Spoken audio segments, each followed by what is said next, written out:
Quiet in the courtroom, please. All rise. Your Honor, this is case number 139 on the calendar in the matter of Stapp versus Bird. Parties have been sworn in, Judge. You may be seated. Sir, have a seat, please. You two ladies are related by marriage. That's correct. Yes. Your son is married to your daughter. Yes. Who's not here today. That's true. According to this complaint, the kids are divorcing, and they have 3 children. That's How correct. old are your grandchildren? 5, 4, and 2. Is there a court order of visitation now for your son? Yes, there is. I assumed that there was, and in the papers it says that he has supervised visitation. Is that right? That's correct. Step up here, sir. Why do you have supervised visitation? It's just what the court ordered. Was there a hearing in the family court before supervised visitation was ordered? Yes, ma'am. There is a domestic violence issue. So it's because of the domestic violence issue that supervised visitation was ordered, and you're supposed to supervise the visitation. That's correct. So according to this complaint, that on April 18th of this year, your son had the 3 children unsupervised. That's correct. And there was an altercation when he returned the children. You came with your daughter to pick up the children That's correct. and sprayed mace. Yes.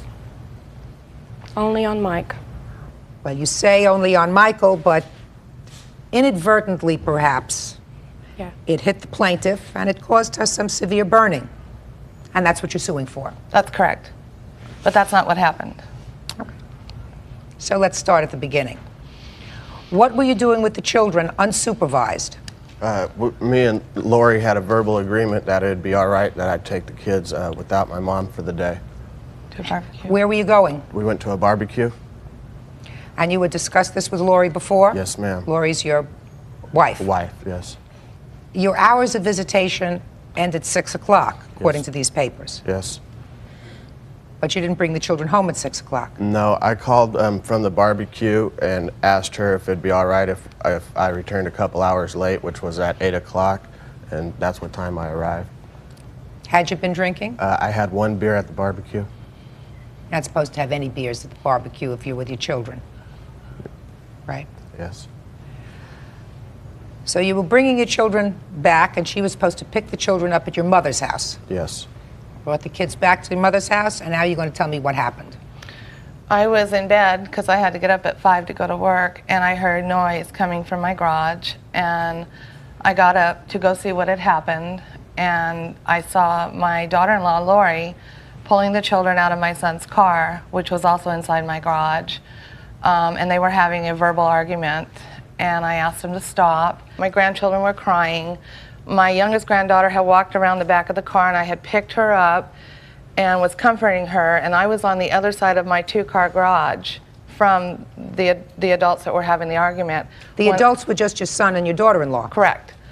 Then I saw Lorraine out in her car, which was parked out on my sidewalk. She had followed Lori in her car, I don't know why. And I was thinking, oh good, Lorraine can come up and take the grandchildren from me and just let Lori and Michael do their bickering, because they were just verbally arguing. When I went to turn to hand her Anna, my granddaughter. How old is Anna? 2. That's when she sprayed me right in the face. And she intentionally did that because she also sprayed the back of my brand new car. And I had Anna in my arms when she did that. I have a police report here of what had happened.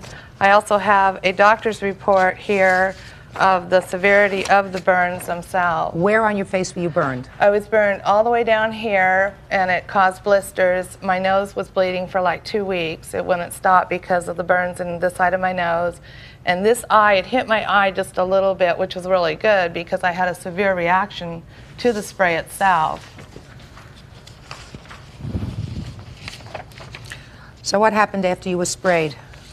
After I was sprayed, I went back in the house and tried to rinse it out. I called the emergency room immediately because that's where I work. And they told me to call poison control, which I did. And they said the same thing, just rinse it as much as you can. And that's what I kept doing. Were the police called? The police were called immediately. Who called the police? Michael did. And they actually got the whole argument on 911 tape because he dialed 911 immediately and laid the phone down in the garage. And then Lorraine got two of the children in her car and attempted to leave, and my son got in front of her car to stop her from leaving because we wanted the police to come. When the police arrived, they said that they could arrest her on the scene for what she had done, because not only did she spray myself and put my grandchildren in danger, she sprayed my son Michael and his date, who is also listed on there. Then the police talked to us, and then the police talked to Lorraine, and they told us to think about it for a while because it was a family matter and we don't want to have this any worse than what it's been. So tell me why you got involved with this return of the children. Well, my daughter's divorcing him, as you know, and there's a restraining order because he has constantly stalked her. And he was arrested in March for stalking, terrorist, and 4 felonies. And this man will not leave her alone. And the only reason I went in there with the pepper spray is because I was afraid for their life. Those children were getting hurt. They were getting knocked on the ground. Tell me what happened. Tell me your version of what My happened. daughter called me and said he was drinking at a barbecue. He refused to bring the kids home. He didn't want to leave the party. He was having too much fun. Okay. But he brought the children home at 8 o'clock. Is that right? Well, he was a little bit late. According to this, he was 15 minutes late, according to these papers. So he brought the children home approximately on time. And you waited in your car. That's correct. So you tell me, your daughter asked you to come just to be there for her, I assume. Yes. Tell me what you observed from the car. Make sure I hear the truth. Okay, he pulled up in the car. He had the children in there and his girlfriend in the car. He pulled the car up into the driveway. He locked the children in the car, refused them to give them to my daughter, antagonizing her. Slowly. He had the children in the car. Yes, he did. And he says, maybe I'll give you the children and maybe I won't. Judge Judy continues in a moment. Michael, was not a smart idea to have your girlfriend serve your wife with court papers. It was the opportunity of her being there. No, there's opportunity. She has 3 children. She's not going anywhere. Real cases, real people. Judge Judy. Linda Stapp says during her grandchildren's visitation, former in-law Lorraine Bird pepper sprayed her in the face. Lorraine says it was an accident. Tell me what happened. His girlfriend got out of the car and still left the children locked in the car. The children were wanting out, and she was wanting the children, and they couldn't get out of the car. And his girlfriend served her with a paper. I don't know what it was. Contempt of court. Contempt of court paper. And anyways. Just a second. Your girlfriend gave your wife some papers. Yes. During this exchange of the children. Yes. And what were these court papers? Contempt of court. What kind of contempt of court? Lori did not show up with the kids on 2 of my visitation days. When was Copy that? of the papers right here. When was that, sir? He can talk for himself. He's a big boy. He made 3 babies. I'm sorry. All right. The dates were March 21st, and the other date was April 4th. So you served her with a contempt of the order of visitation for failing to bring the children. Yes. What's your first name? Excuse me? What's your first name? Michael. Michael. Was not a smart idea to have your girlfriend serve your wife with court papers. I agree. I agree now. I wasn't thinking about it at the time, but I do No, agree. because you were thinking out of anger. You were thinking about getting even or something. She's got a restraining order against you, so you wanted to do this little thing. This would really get her goat if your girlfriend served her with papers. Come on, Michael. It was the opportunity of her being there. No, there's opportunity. She has 3 children. She's not going anywhere.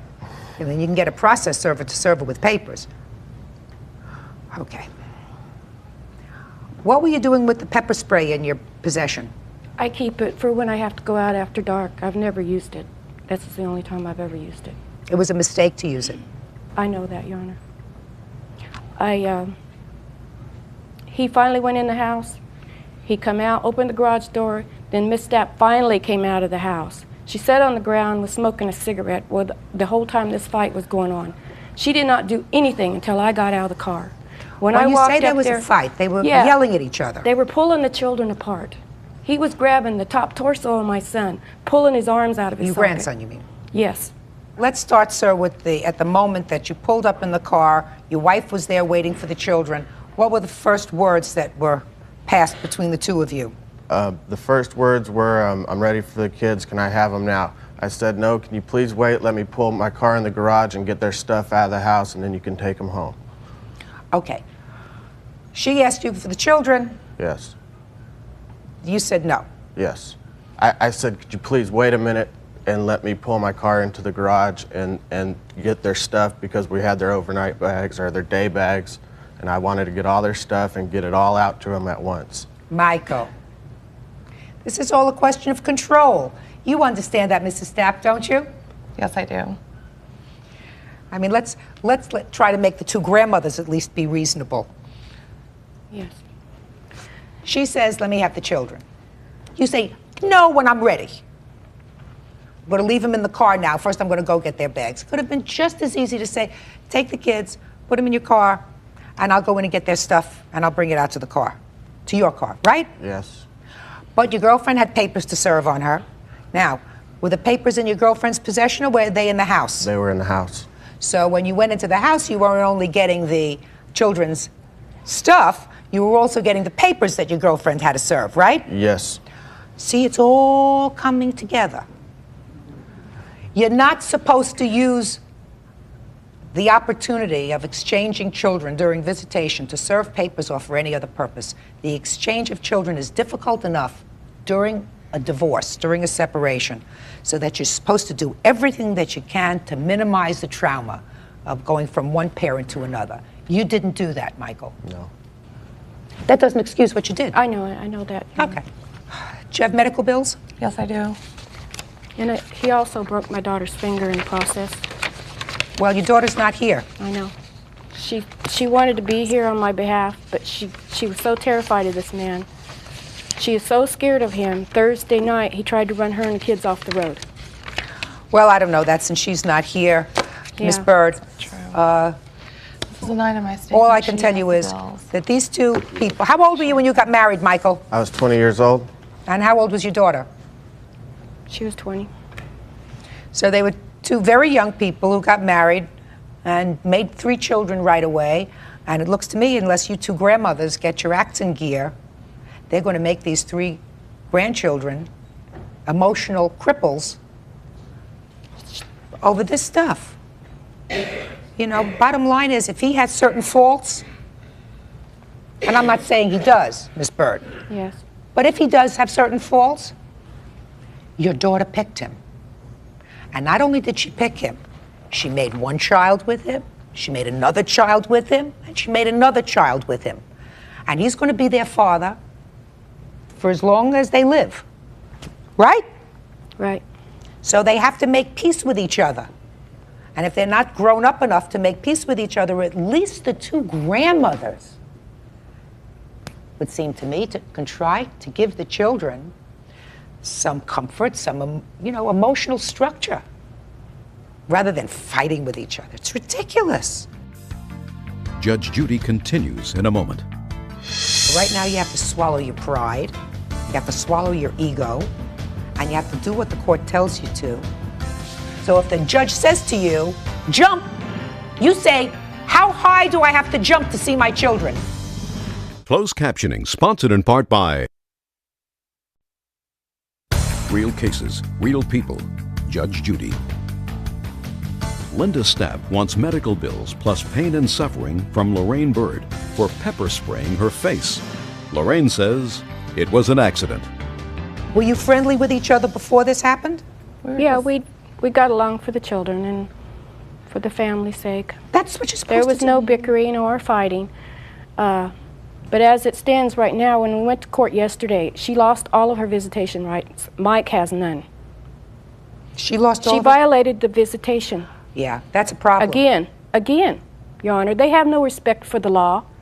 You mean they violated it because she didn't supervise the visitation? That's right. Your Honor, I wasn't there. I don't know what happened. I'm already filing a motion because we did arrive at the courthouse yesterday and Michael became very sick and we had to leave. The judge is aware of that and we're filing a motion to take care of that. Okay. The problem is the judge has directed in that family court proceeding, I'm reading between the lines based upon my experience, that the only way that he can see his 3 children, because of whatever history the judge knows about, is if you supervise the visitation. Which I do. Well, you clearly didn't at this time. Not on this day, but it was agreed. I'm not sure it was agreed. 2 parties cannot agree to overrule a judicial determination. The judge has made a determination based upon the best interest of the children. Judge has made a determination that some other person be there to supervise and had enough confidence in you Right.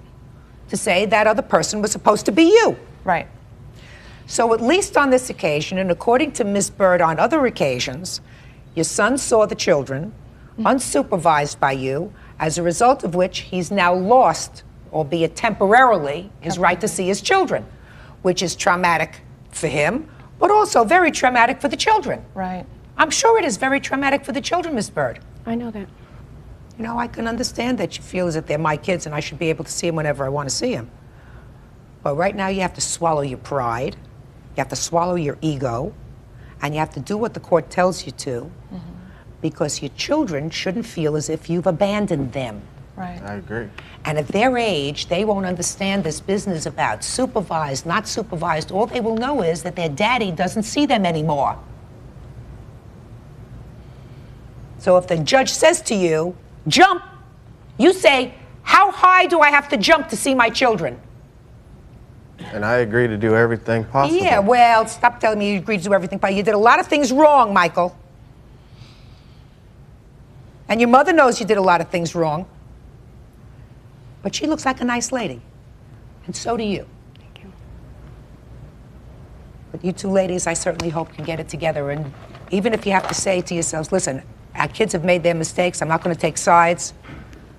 I just want to be there for my grandchildren because they're the only innocents. They're my #1 priority. Well, they're supposed to be. Because he's cooked already. And if he's got certain problems, which only his mother knows, right, Mr. Stapp? He's got certain problems, he's going to have to deal with them. He made 3 children, he's supposed to be a good father. And he is. Well, I worry about that. Because he's done certain things that I hear about just today that show me that he lacks good judgment. Well, there's problems on both sides. I'm sure there are problems on both sides, Yeah. but this clearly is a lack of good judgment. Leaving your kids in the car to go inside to get copies of court papers so that your girlfriend can serve them on your wife during exchange of visitation when you're late anyway is not smart. Judge Judy is ready to rule.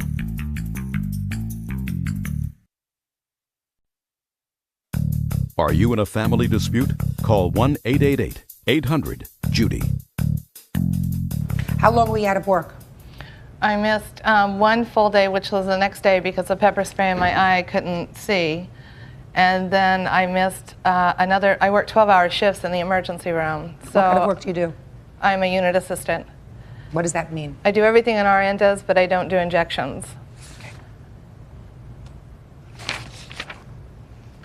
You're the adults, they're the children. Unfortunately, the children had children.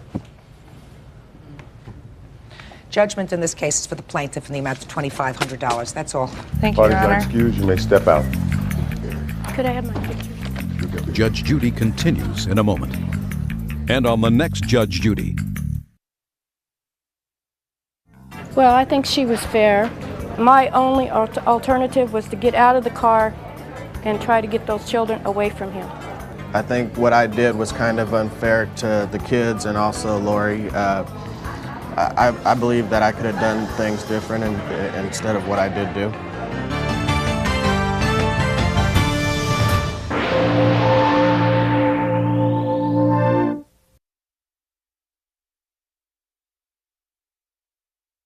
"23-year-old John Mohan for destroying a designer couch after a night of heavy drinking." Order. All rise. Quiet in the courtroom, please. Your Honor, this is case number 23 on the calendar in the matter of Moon versus Mohan. Parties have been sworn in, Judge. You may be seated. Gentlemen, have seats. He invited you to a party Correct. at your house. Correct. And I assume from your papers that this is your roommate. Yes. And you had a great time at the party. Incorrect.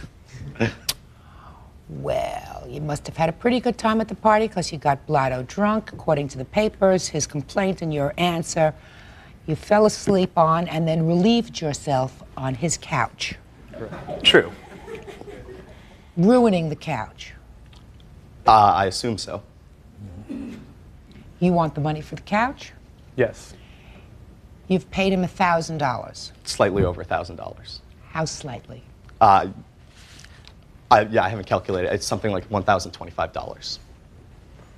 And you want more. Yes. The remainder plus aggravation and. Listen, everybody's aggravated. I'm aggravated. Bird's aggravated. Everybody's aggravated. But you don't want to aggravate me. That would be a very bad thing to do. So let's just talk about the couch. Mm-hmm. How much more do you want for the couch? Subtracting his $1,000, it would be roughly $2,300. Show me the bill for the couch. I have it right here. The total being $3,139.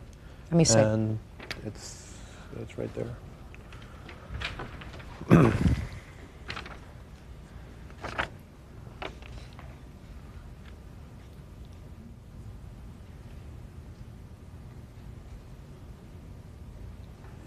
So to completely redo this couch,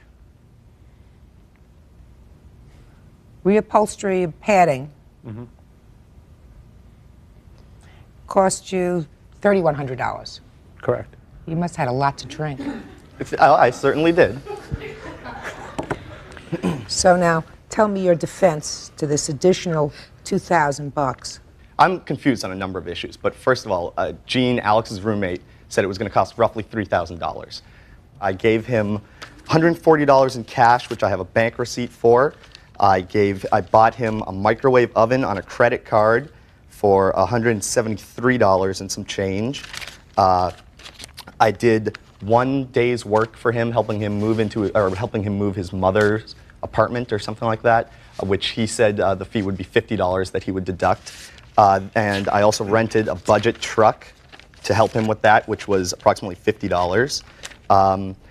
And so that totaled somewhere around $400. He wanted more quickly. There was no way I could raise it.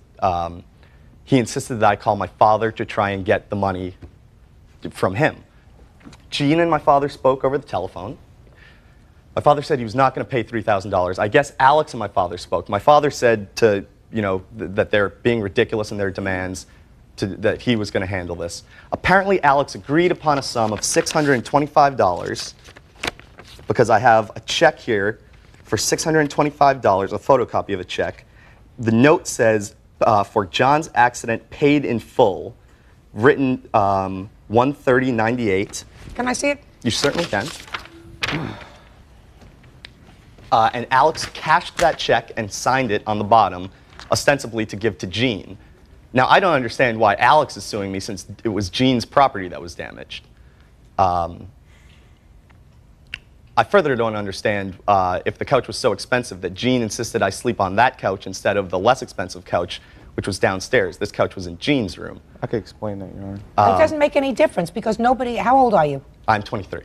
Because nobody anticipates that a 23-year-old man is going to pee all over a couch. So it doesn't make any difference, sir, whether you slept on the upstairs couch or the downstairs couch. It's not something, we usually don't put a nappy on somebody who's 23. When his father sent you this check, did you see a notation, paid in full? It was on the bottom of the check. It said payment for the couch, and he said to me on the phone that he wanted this to be final, and I said, sorry, sir, but it won't be because there is more money owed. And he may believe that that was the final payment, but I had warned him that it wouldn't be because it was going to incur, as you can see on the invoice, additional money. That's not what I asked. That's untrue, Your Honor. Just I'm a sorry. second. That's not what I asked you. So what you're saying is you saw the notation on the bottom of this memo that said, for John's accident, payment in full. You saw that? Yes. Then you should have returned the check. It was my responsibility to take care of this couch because it was my party and John was my guest. So that is why I had to I mean, I'm a student, I'm in graduate school right now, I'm on an extremely limited budget. Any monies that come in, I had to use towards replacing this couch, because this couch had been put on a rush order. It was a gift for Jean's mother, and John had agreed the morning of the accident that yes, indeed, he would pay for it in full. And he has. Did you agree to that, sir? I said I would try and pay. I said we'd have to work out some sort of installment plan because I could not raise that $3,000 that quickly. Mr. Mohan. Yes. You think it's reasonable that he should be out of pocket $2,000 for your accident? I think it's unreasonable that he. First of all. No. Do you think it's reasonable that he should be out an additional $2,000 for your accident? Do you think it's fair? I paid what was agreed upon. Now, if he. Just a second. Yes. When was this couch purchased, sir? This couch was purchased in August of last year, one before, and I had it reupholstered in handmade linen to give to my mother. And there's a matching chair and ottoman that goes with it that does not match the couch anymore. Judge Judy will continue in a moment. I sent him this check with a special notation. Having received and deposited the same. Let me. There are a lot of does there. Huh? I don't like does, and I usually don't accept letters, but with all those does, I'm curious. And later today. Sir, listen to me. Right. Did you, how shall I put this in a genteel fashion? Did you finger gesture to him as you were passing him in the car? Real cases, real people. Judge Judy. Alexander Moon says John Mohan, after a night of heavy drinking, seriously damaged roommate Jean Yee's designer couch. Does your mother have the couch now? The couch is waiting for the chair and the ottoman because after we had it redone, the batch of the linen, the new batch of linen that we got does not match now the chair and ottoman, so I have to pay out of my own pocket to match the chair and ottoman. And then it's going to your mom? It's gonna, yeah, and then it's gonna cost a little bit more, but I have not asked John Mohan to pay that.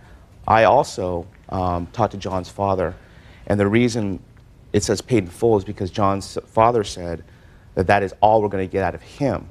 And the reason I insisted on John paying full amount is because it's his responsibility, not his father's. And it's also a Philip Morris couch, brand new, to replace it. That's just to refurbish it. The couch is $9,400. The chair and ottoman is close to $6,000. God, I never owned such an expensive piece of furniture. I wouldn't let anybody even sit on it, no less They someone weren't was allowed drunk. in my room. I did not insist him to be up there. That's untrue. We were allowed in his room. Listen, yes. stop making excuses. I'm sorry. I'm just trying to refute. Well, so let's get down to my question. Certainly. You think it's fair that either one of these two gentlemen should be any more out of pocket than they already are because you couldn't control your bladder? I don't think it's fair. No. Well, that's what's supposed to happen in a court. What's supposed to happen in a court is what's fair. Well, first of all, I have here, my father could not be a witness today because he's in Boston. But I have here that what he told me from their conversation is that having received this check, I sent him this check with a special notation. I specifically pointed out to Alex Moon that I will not send any more money to him or anyone else, including Jean, if the $625 is cash. He agreed and cashed the check. Having received and deposited the same. Let me. There are a lot of does there. Huh? I don't like does, and I usually don't accept letters, but with all those does, I'm curious. Dear son.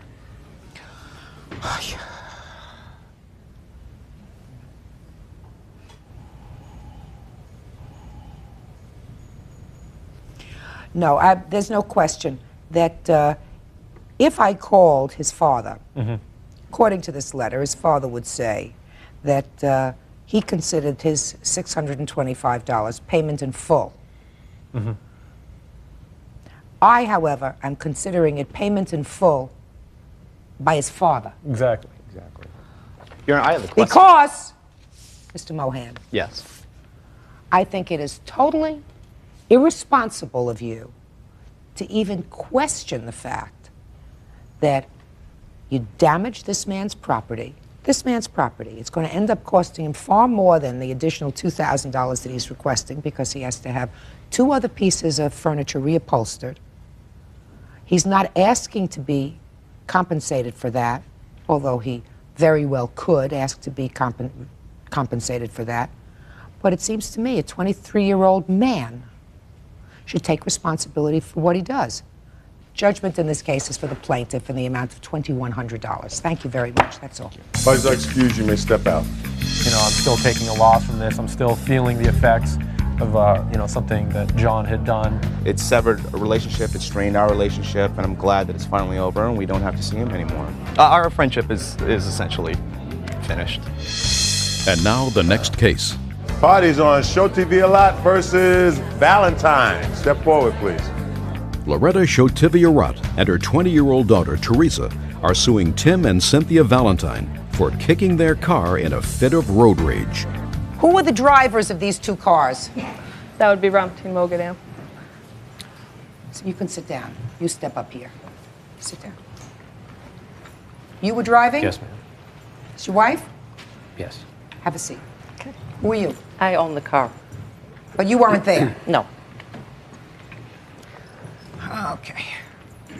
You were driving, according to your complaint, your girlfriend's car. Right. That's your girlfriend. Right. All right. But she doesn't own the car. It's her mother's car. Right. You didn't know this gentleman. You're tooling along. He's tooling along, driving with his wife. Right. And you get into one of those male macho things on the road. So why don't you start from the beginning and tell me where you were going and what happened, sir? I was going back to her house and pulled up behind him at the light, and he pulled through the light, and then he pulled into the shoulder. I guess I was too close behind him, and so I passed. And then he got out behind me again, and he started flashing his lights and followed me for like a mile, flashing his lights and like staying close, like turning everywhere I turned.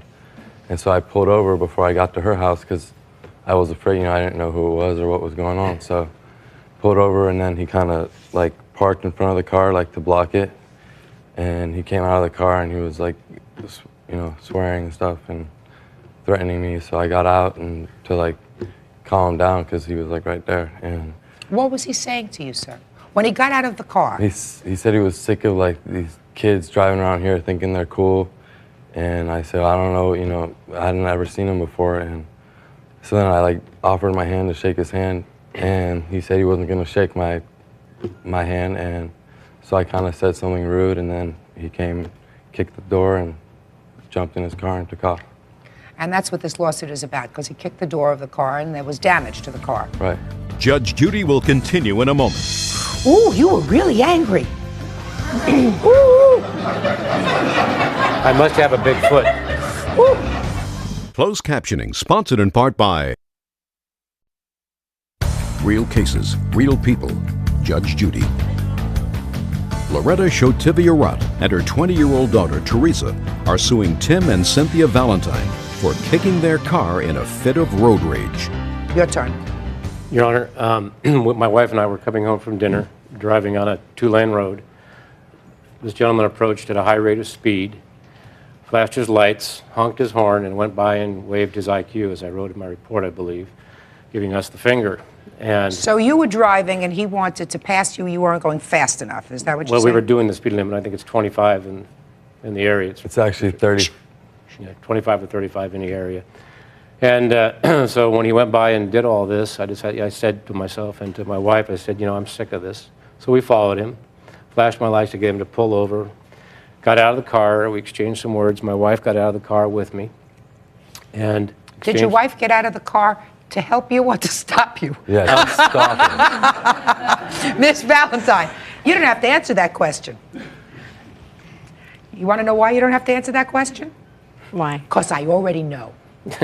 Right? Right. Because you said to him, forget it, don't do it. Right? Right. Men have replaced wars with road rage. They somehow consider it an affront to their manhood. right? If somebody cuts him off or not going fast enough or whatever. Okay. So now you're both out of the cars, and your wife got out of the car to calm you down. Perhaps. Oh. Perhaps. Shh. Hey. Sorry. So we continued to exchange verbiage. Thinking it was all done, we returned in the vehicle to leave. At that time, he made a couple of remarks to me about being an old white man, which got me a little bit upset. Went back to the door and confronted him face to face. He's sitting in the car. At this time, he's swinging the door open to get out, and I put my foot up to block the door, and I guess this is where $1,100 of damage took place. Did you, how shall I put this in a genteel fashion? Did you finger gesture to him No, as I you did were not. passing him in the car? I didn't even know why he was pulling over. I didn't even realize I was following him that closely. We were at a stoplight. We had just passed through the stoplight. Not sure about that. In any event, how old are you? I'm 21. And how old are you? 49. In retrospect, sir, this was a very foolish thing to do, right? You want to know why? Because he looks like a nice young man, 21 years old, but he could have been one of those nut jobs who has a gun in the glove compartment or a knife, and which is why your wife came running out after you. So, I mean, you took a risk. And there's one thing in taking a risk for yourself. You took a risk for her. So that was a very foolish thing to do. Let me see the estimates for the car.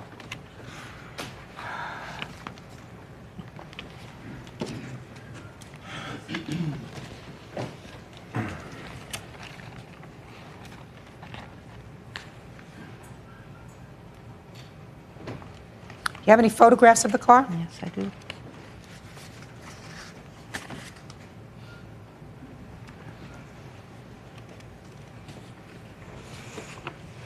Ooh, you were really angry. I must have a big foot. What? I must have a big foot, I guess, according to the $1,100. Ooh, did you see these pictures? No. Ooh. Judge Judy is ready to rule.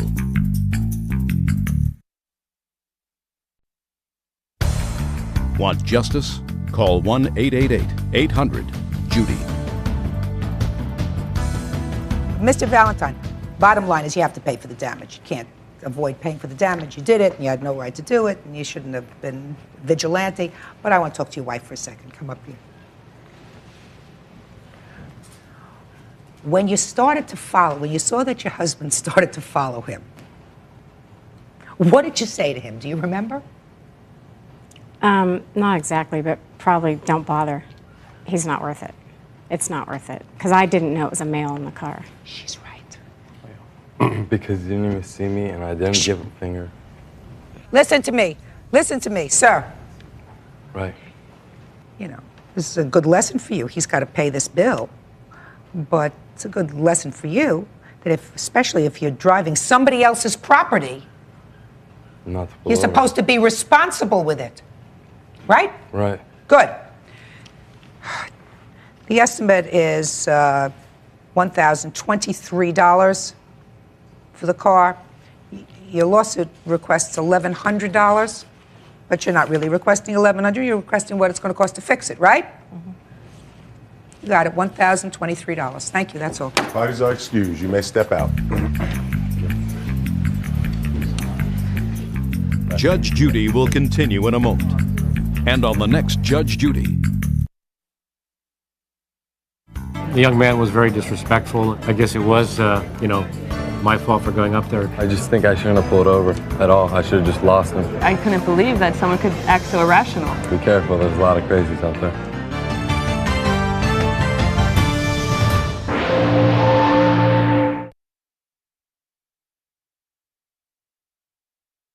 James Cowherd claims 47-year-old Ricky Smith assaulted him and snagged his fishing pole. Ricky says James was fishing on a private lake and he had been warned not to trespass. Order, all rise.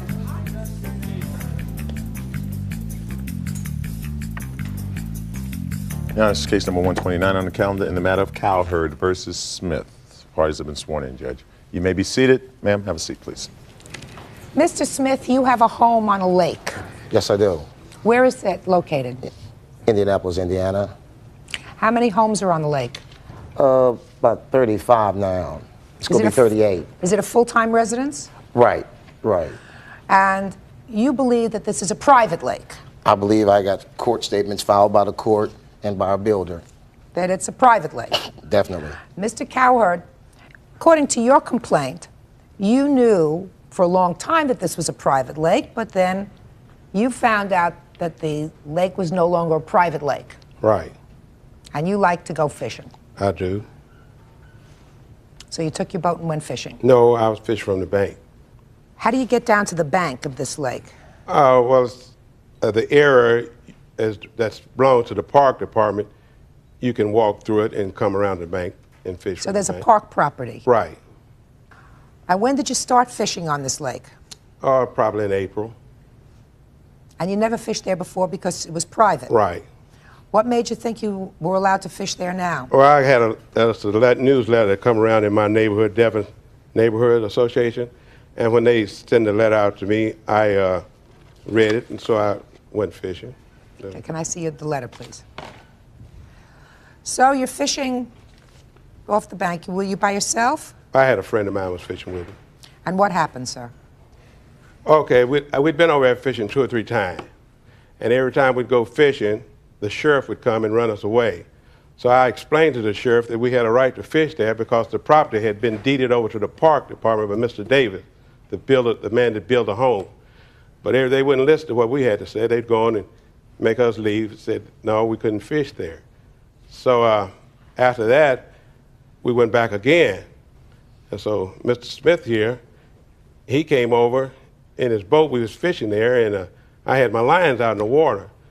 Well, he came and cursed us all out and told us, get off from over there. If he ever catches over there again, he'd come through the woods, take a 2x4, knock us in the head, knock us in the water, all the things that he would do to us. And he went on for about a half an hour, 45 minutes long, there on the bank. Meantime, before he started doing all that, he took his boat and went around and around in the water and pulled our poles in the water. So we lost our poles, so we couldn't fish any longer. You mean because his boat was going around and around and caught the lines? Right. The boat caught the lines. Right. So I told him, I said, well, you don't pull the poles in the water. He said, damn them poles. You ain't got no business over here, and I don't want to catch you over here again. If I do, I'm going to hurt you. I will hurt you. Said, the rest of the homeowners, they've been calling the sheriff on you, but evidently you haven't heard of me before. They call me Bad Ricky. Don't you know who I am? I ain't heard no Bad Ricky. Well, I'll tell you, I'm the baddest. I'm the baddest thing in Indianapolis. I said, well, so I don't know no Bad Ricky. So he went on and on. So then when he left with the boat, well, we left. So I called the sheriff after he done threatened to knock us in the head with a 2x4, that he'd call his partners in on us, that he'd get some dogs and run us off from over there. I wanted to report it because, you know, in case something happened, and they said, well, why did all this go on and you didn't report the thing to some authorities? How old was the gentleman that you were fishing with? He was about 47. And how old are you, sir? 62. How old are you? 45. I'm old enough to read. Let me ask you this question. This whole lake, how long a lake is it, by the way? 33 acres. So it's a pretty big lake. Right, right. There's no other house where he's fishing. He's not standing in somebody's backyard. No, but he's standing right in front of a sign that said, he was standing right in front of the sign right there that said, no soliciting, private lake, no fishing, no swimming, no boating, and no skating. Mr. Smith, listen to what I said to you. Yes. I had a question. Give me an answer.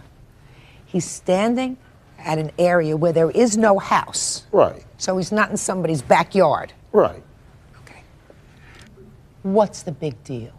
This is all private, man. Wait, man, Judge. No. People, what I'm asking you is,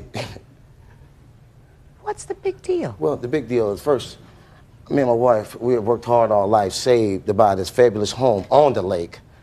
Private drive, private residence. Nobody wants to be bothered with nobody. Okay, back on the backside, there's a walking trail, which was deeded to the like I said, to the Parks Department, but just to walk. not to be, the lake, we have to pay to have the lake sprayed. And something happened to him, we got to pay for that because we insure all that land around there.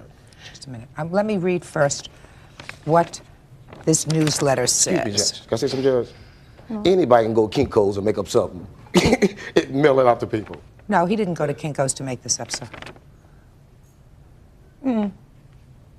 May not be correct. Yeah, Listen to me. It may not be correct, Right, but he didn't go and write this up himself. So let me read what it says.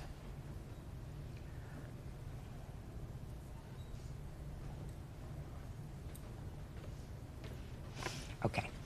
Did you ever see this, sir? No. Oh, okay. So I'm going to read you. I know what it says, ma'am. Well, I'm going to say. Everything don't have nothing to do with Mallard Lake. No, listen to me. Is the name of your lake Mallard Lake? Yes, it is. Okay. This says, and it deals with Mallard Lake, the original agreement permitting a private park for the homeowners in the development is no longer in effect. The property has been deeded to the city, and the public has every right to be there. Judge Judy continues in a moment. You know, anybody know who's going to spend all this money to build a nice house on the lake? And you have people, somebody like this come over, sit down there with a pole fishing. Bert, Bert, do if what he you got says to do, one Bert. more word, he goes. Real cases, real people. Judge Judy. James Cowherd says he was fishing in a public area when Ricky Smith assaulted him and snatched his fishing pole. Ricky claims it was a private lake and James shouldn't be there. Now, let me ask you this question, Mr. Cowherd. You were told, and I'm not excusing what happened here, you were told by the sheriff to leave how many times? About 3 times. And despite the fact that you were told by the sheriff to leave 3 times, you continued to come back. That wasn't a smart thing to do. Well, okay, when I came back, it was another letter that it came out. This was the second copy that came out. So that's when I went back again. Let me see. Kinko's again. Mr. Smith, you're I'm being sorry, ridiculous, Judge, sir. but, you know, I mean, you're being ridiculous, sir. But I got letters, stuff here stating. I'm going to read your you letter, know. sir. So this is from the Devon Neighborhood Association, which clearly again says that it had been agreed by all parties that bank fishing would be permitted from non-residential areas of the lake. Fishing from a boat would be prohibited. Even if this agreement had not been reached, bank fishing is permitted since the park site has been deeded to the city.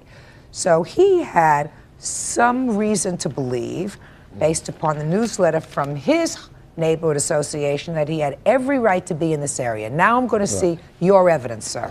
There you go. There's everything. File stamp copies from the court, stuff from the builder.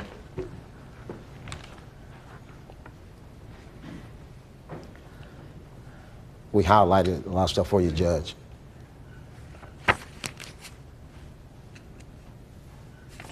Look, do you have anything after 1995, sir? Well, see, those are, we do, ma'am. We do. Just show me. It's right Wait a minute, there. can I come up as a witness? Find it.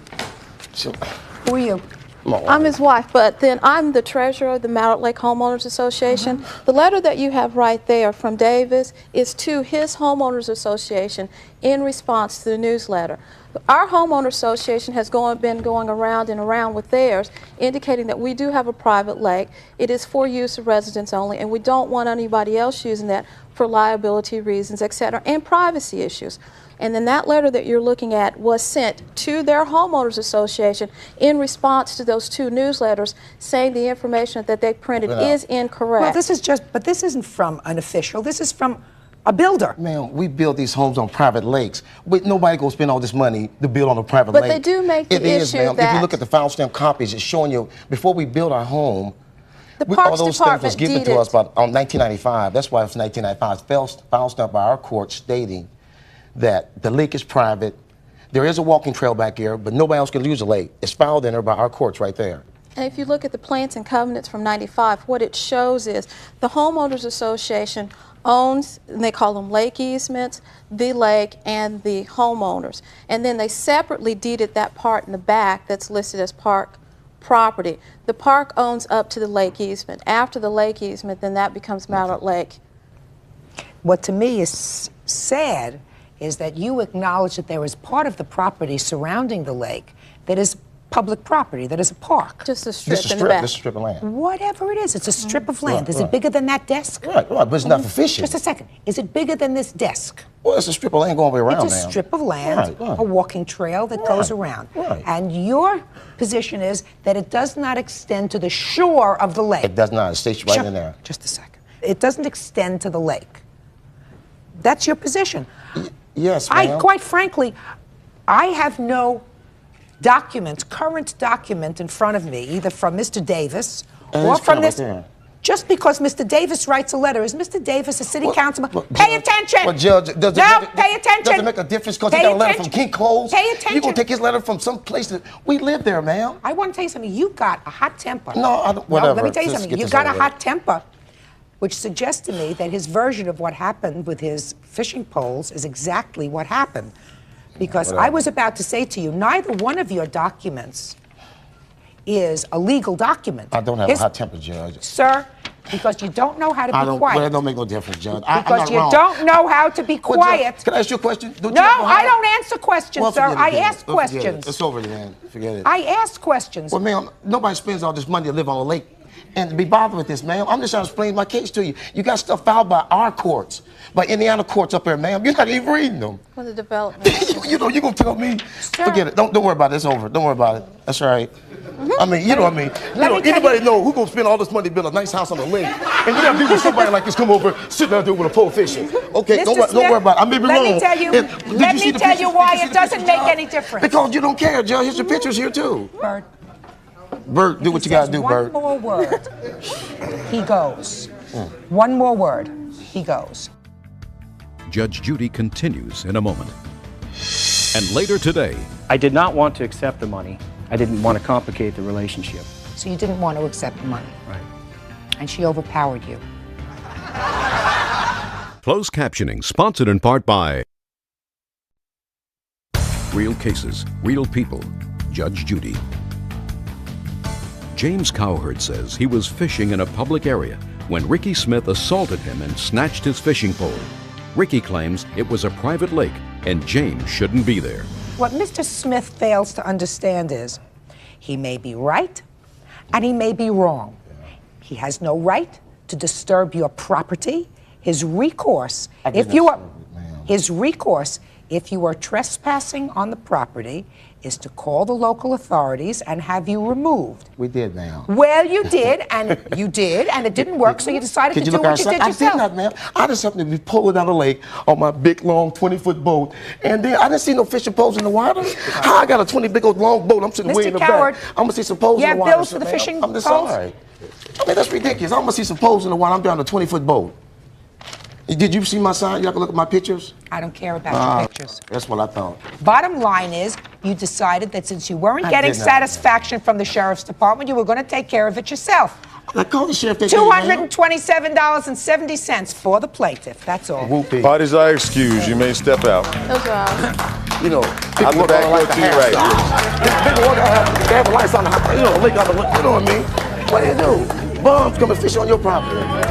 Y'all see that, don't you? I live on a lake, man. I got something. He's a bum. He's a bum. He shouldn't be over here. If you want to fish for food, let him go buy food. It's a private lake, sir. If you live on a private lake, you won't want anybody over there. I just wanted to have a day in the court with Mr. Rick. Yeah, I'm gonna fish there again, even if I have to call the sheriff and they happen to go with me. And now the next case.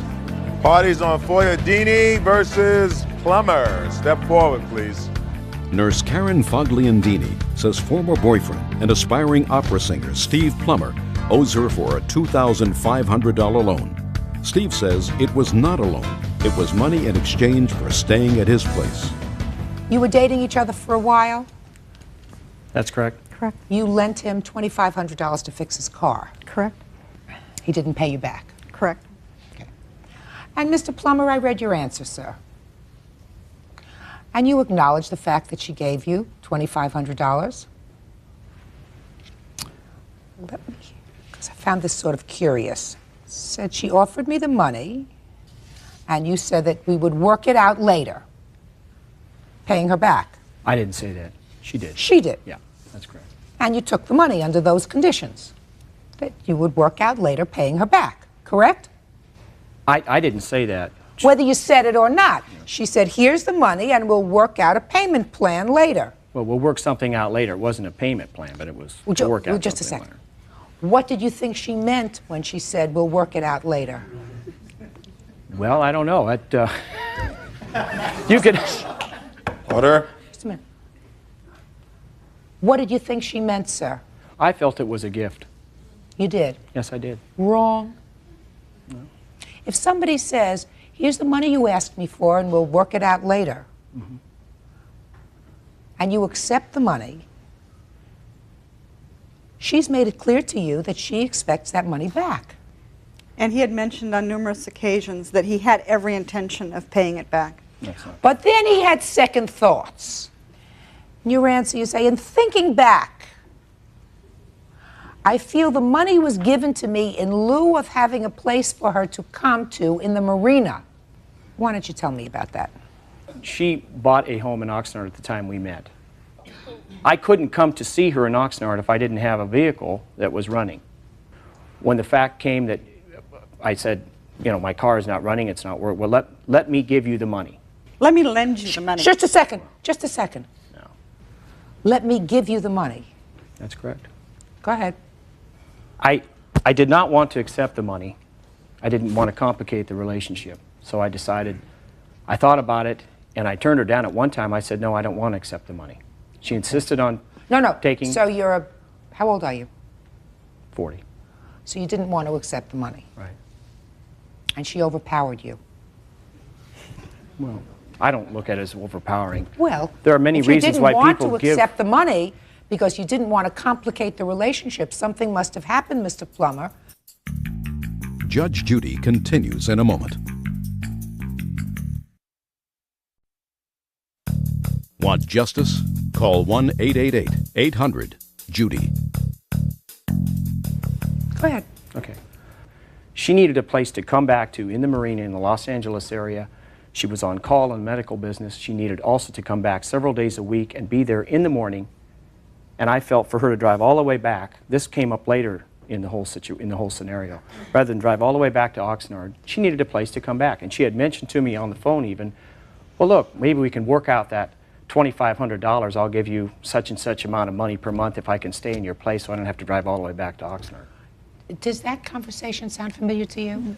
It's been a little convoluted. The fact was, we did discuss this, but we were not together at that point. He did not have a place for me to stay because he was not living there by himself. So in the meantime, we did actually split up. We were no longer seeing each other after May. He continued to say that he would pay me back. Now, just a second. When did you lend him the money? February the 10th. I have the check here. Okay.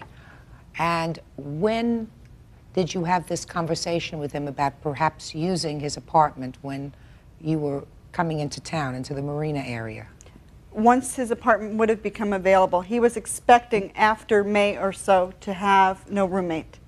Okay, so it was possibly in the future that you said that you would be amenable to working off this $2,500 by using his apartments a couple of days a week. Correct. But that never came to pass. That never came to pass. Does that sound familiar to you?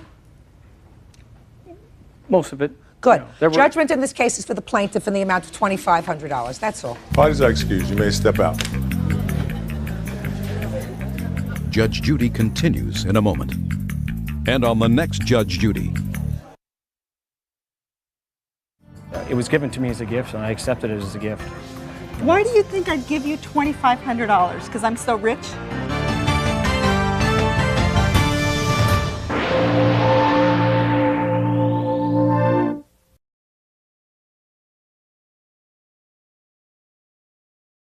And now the next case. All parties in the matter of Carlson versus Reese. Step forward, please. 31-year-old financial director Richard Carlson is suing his ex-girlfriend, Teresa Reese, for loans he made during their relationship. Teresa says she has a restraining order against Richard. Mr. Carlson, you claim a series of loans to the defendant while you were in a relationship. Ms. Reese says that there were no loans. Tell me about when these loans started and why, sir. Yeah, they basically started on March 1st of 2001. A series of loans were made for various amounts, including rent, and her and I were on a furniture note, but I do not have the furniture. She has the furniture. Totals up to $1,905. So tell me why you started to give her money for rent. She was in an accident. She was not able to work, and she was struggling with her bills. How did you meet her? I met her at a local bar. Did you ever live with her? No. Where were you living at the time? I was living in my own place. And so how much did you give her? On March 1st, I gave her $300. When did she agree to pay you back? She was to get a settlement. She never came through. Then, conveniently, she filed a restraining order against me once I heard that she did get her settlement. Well, she filed a restraining order against you, I assume, because you were contacting her. That is correct. Or in March, we have $300 that you gave her. When did you give her the next amount of money? I gave her, on the 15th of March, I gave her $225. And again, you weren't living with her at the time? No, I was not. That's not true. Just a second, we'll get to you in a minute. When next did you give her money? I gave her 8 days later on the 23rd. I gave her $75. What? She needed groceries. When next?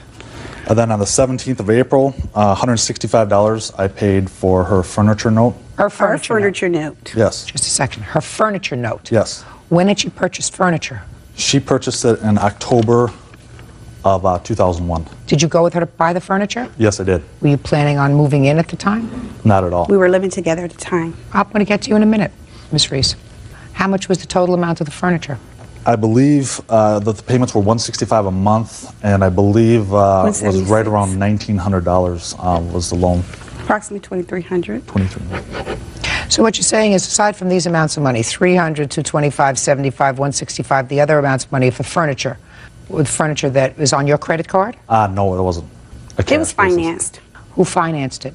They're a local furniture company, and I have the agreement right here, which our name is on it. With both, we're under the same address, and he's signed on to this. Can I see it, please?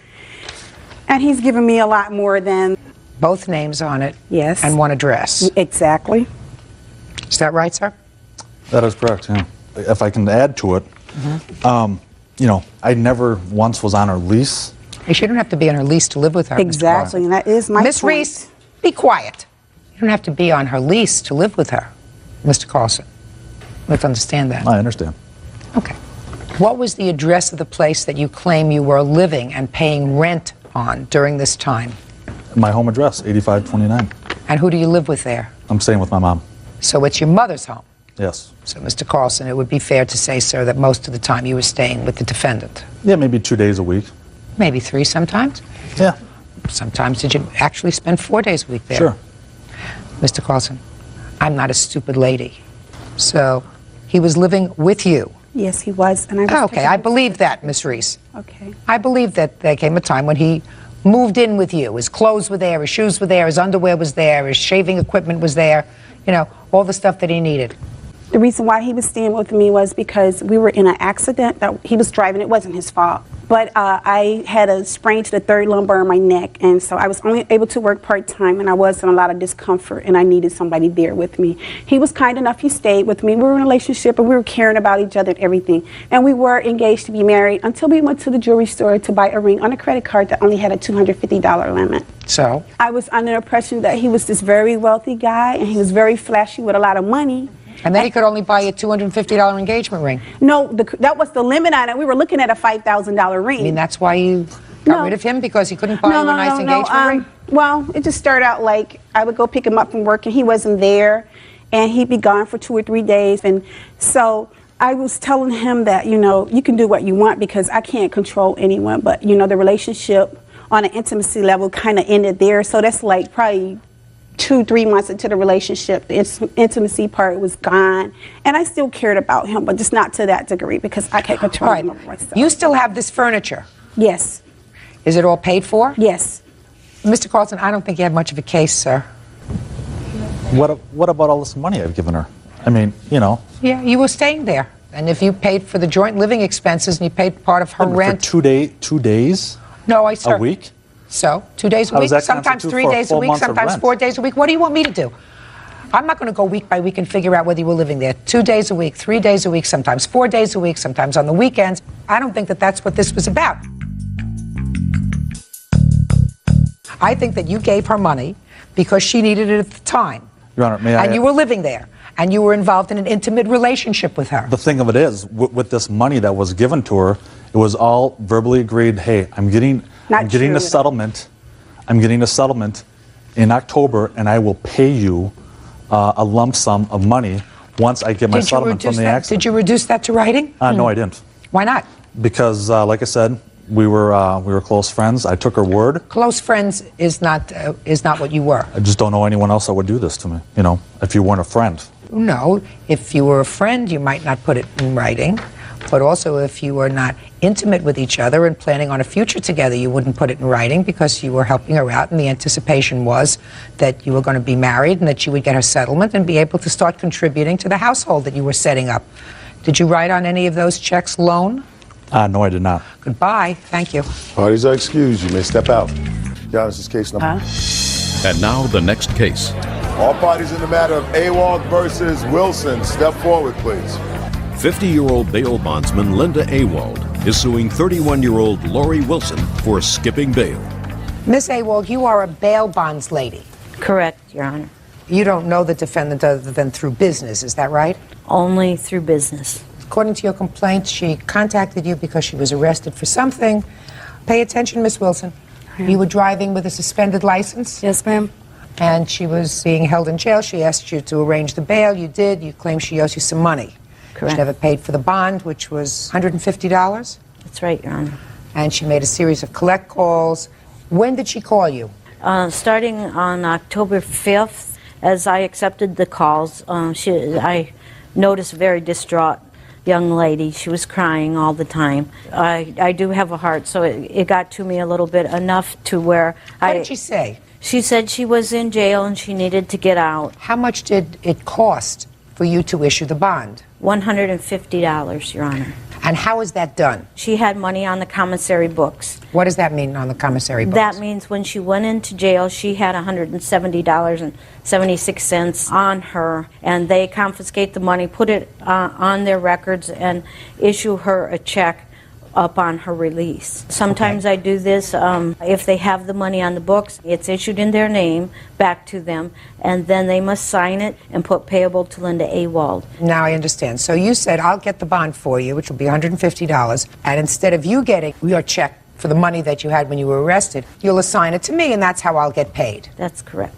Okay. So she was, in fact, released? She was, in fact, released, yes. What happened to her check? The officer that was going to be releasing Miss Wilson told me that he would confiscate the check back from her and hold it for me. And the officer got slightly distracted, I believe, and he released her. With the check? He released her, and she picked up the check and ran. Okay.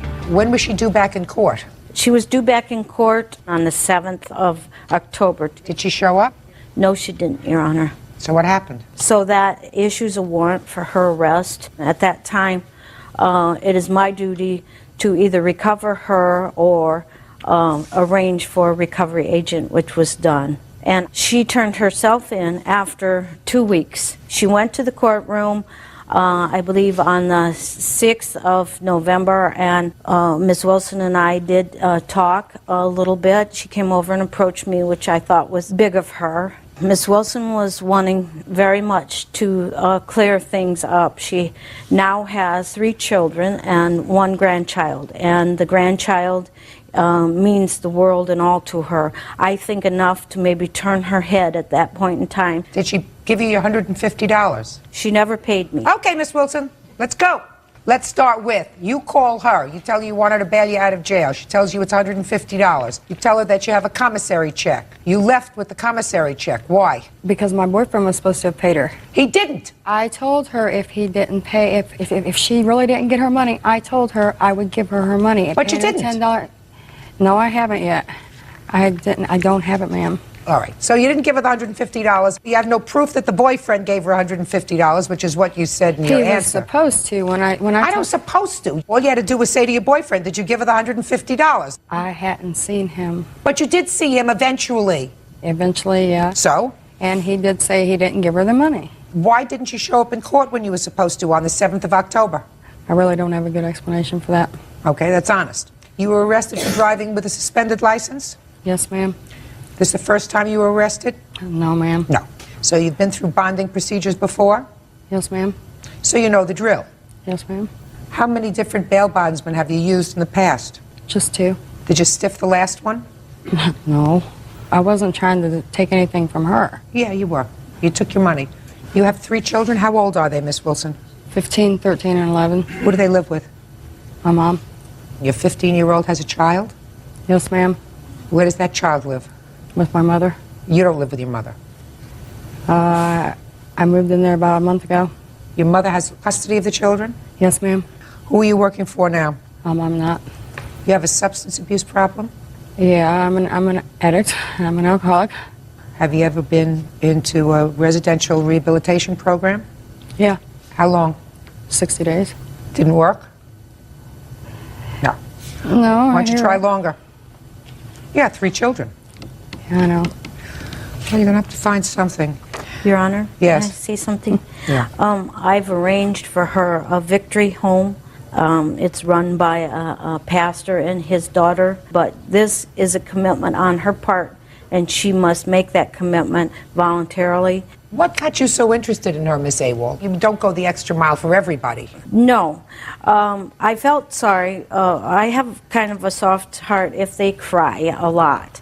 And she cried a whole lot. And I felt right away very strongly that this girl is on a dead-end road. How old are you, Miss Wilson? 31. All right. You're a 31-year-old grandmother. You got 3 children, none of whom live with you. You could either be dead by the time you're 40, or you can be a parent to your children and a grandparent to your grandchild. It's all up to you. Probably been abusing yourself for a very long time. Time to stop. When are you going to stop? 31. When are you going to stop? When? Now? I hope so.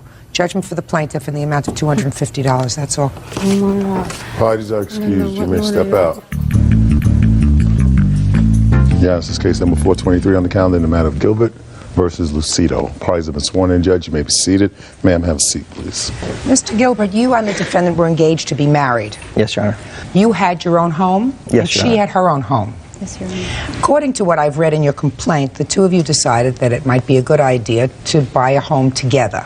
And prior to either of you selling your homes in order to prepare to put down a down payment on a house, you closed out your 401k. I took money out. I didn't close it out completely. I took money out of the 401k. A little over $35,000. Sure. And you put that money in a joint account with the defendant. Sometime later, you were away on a business trip. Your fiance got into a discussion with your former wife. They exchanged a lot of nasties. She left, and she took out about $5,000 from this joint bank account that you had set up for the house. So I have a few questions.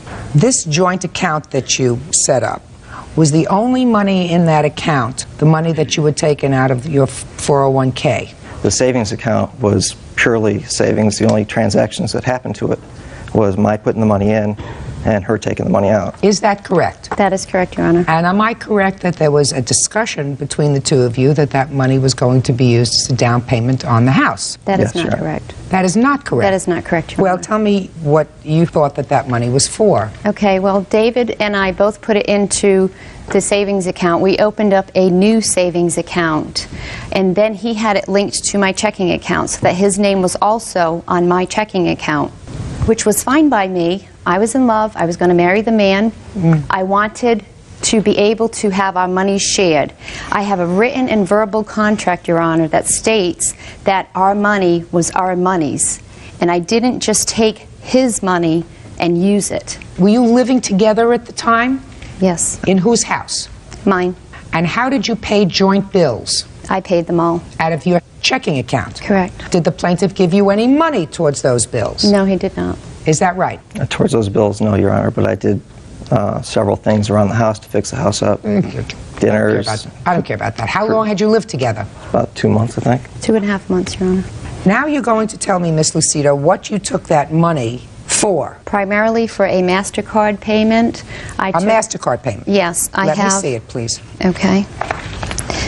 I put $3,500 cash toward the MasterCard payment. Let me see it. Okay.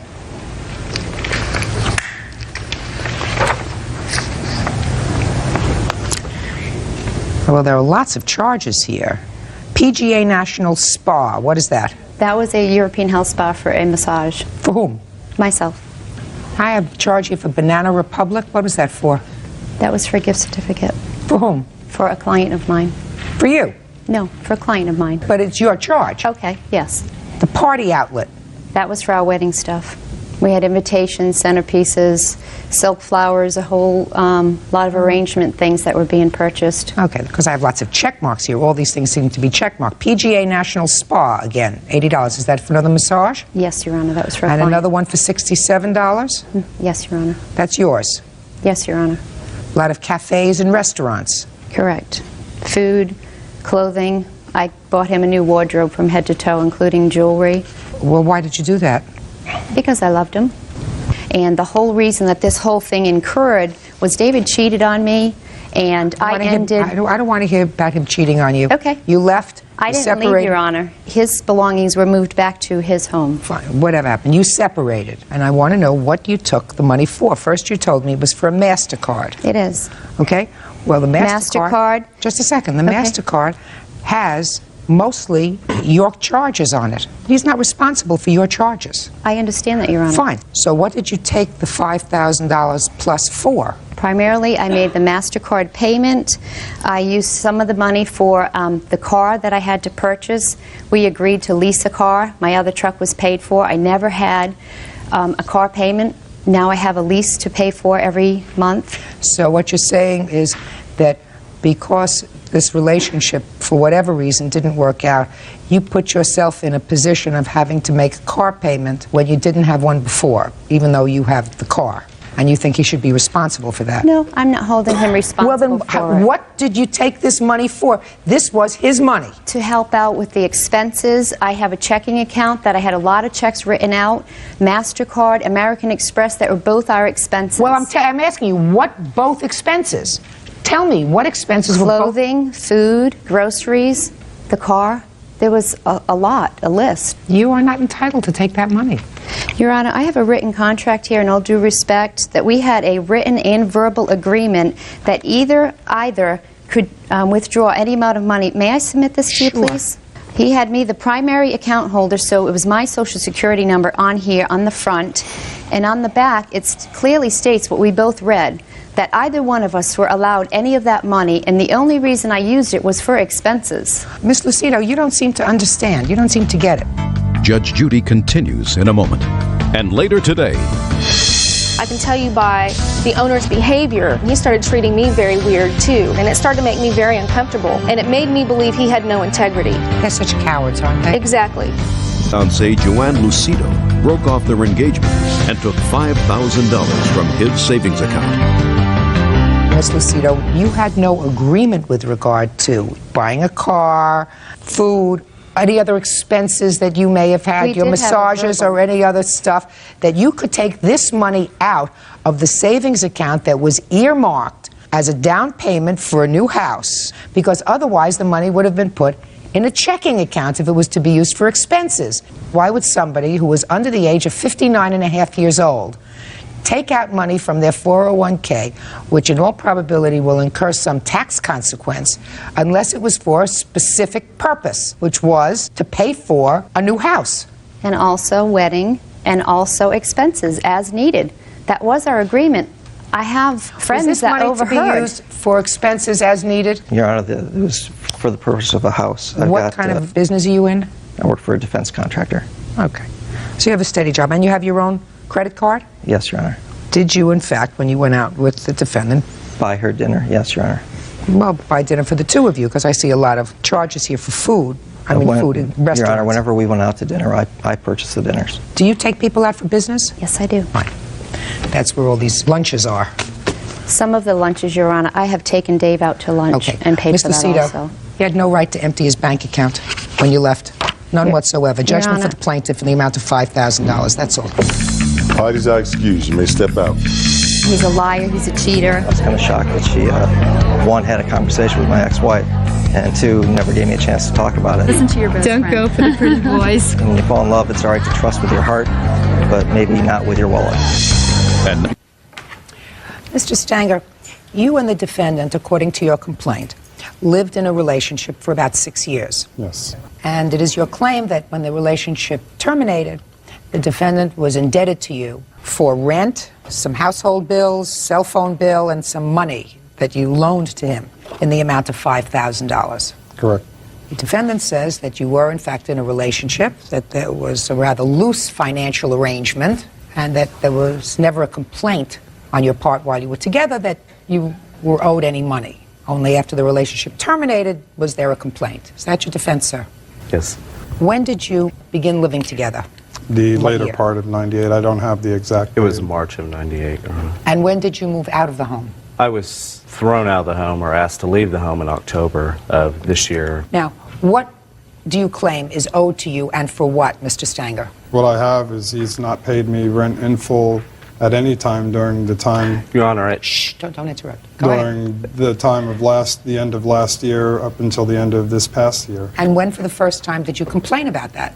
I've complained about it over and over. I had bills to pay. I mean, I paid for everything. So what did you do with the money? Mr. Swanger, don't make this any more difficult, please. I don't think I'm the one making it difficult. Good. So that let's wait until it's your turn. When did he give you money, sir, during the course of this year? Periodically, when his pay periods came around, I would ask him, don't you have something you need to give me? You owe me money. Mm-hmm. And he would say, half the well, time you would come up. I'm going to say it after my again. 1, check. 2, 3. Mr. Swanger, have I been respectful to you? Yes, you have. In a court, you're supposed to be respectful. Mm-hmm. There are certain rules. Plaintiff goes first. The defendant responds to questions. That's the way this works. Mm-hmm. If you want to have a discussion with Mr. Stanger, then you do it outside, you do it over coffee, you do it in the living room, you do it, out in the street. That's a discussion. Then you talk back and forth. When you're here, I ask questions, you answer them. Unless I'm looking at you for an answer, do not speak. Do we understand each other? Yes. Good. Go ahead. just from what you've seen, that's his arrogance. Any time that I've ever tried to ask him to Mr. give me- Stanger, his arrogance may be, but you lived with him. I'm not here to resolve that. Did you keep a register of how much he gave you each month? The answer is either yes or no. No. How do you know how much he owes you? Well, at one point in time, we were both discussing what he felt he owed me, and he said about $6,500. I says, but still, there's other monies that you owe me too, for bills that you didn't pay that you used in my name that I didn't know about. For instance, a Cellular One, he ran a bill up in his name for $600 and something, and then they turned it off, and he had one activated in my name, ran that up to over $1,000. When did you find out about that, sir? Well, it was 2000, actually. And you didn't was separate, when. actually, until December of 2001. Did you immediately close that account? Actually, I received a phone call. It was a collection agency that I had owed this money. I had him, and I had filled out an affidavit, sent it to the company, stating that, I was not responsible. I did not authorize it. I never signed anything for that phone. But you could have proceeded further, sir. If he forged your name to documents to open up an account, Well, they you are said- not responsible. They are Just- holding me Well, responsible. they can't hold you responsible, sir. If you wish to proceed with it criminally, they don't have to hold you responsible at all. I have threatened him with that and told So him that I do would it. take it to So the do district it. attorney. Well, listen, so do it. He said that he would pay it. And, of course, Mr. I loved him, and I was stupid enough to believe in him and give him chance after chance and, putting me in harm's way A continuously. year is a long chance, Mr. Stanger, so you didn't answer my question.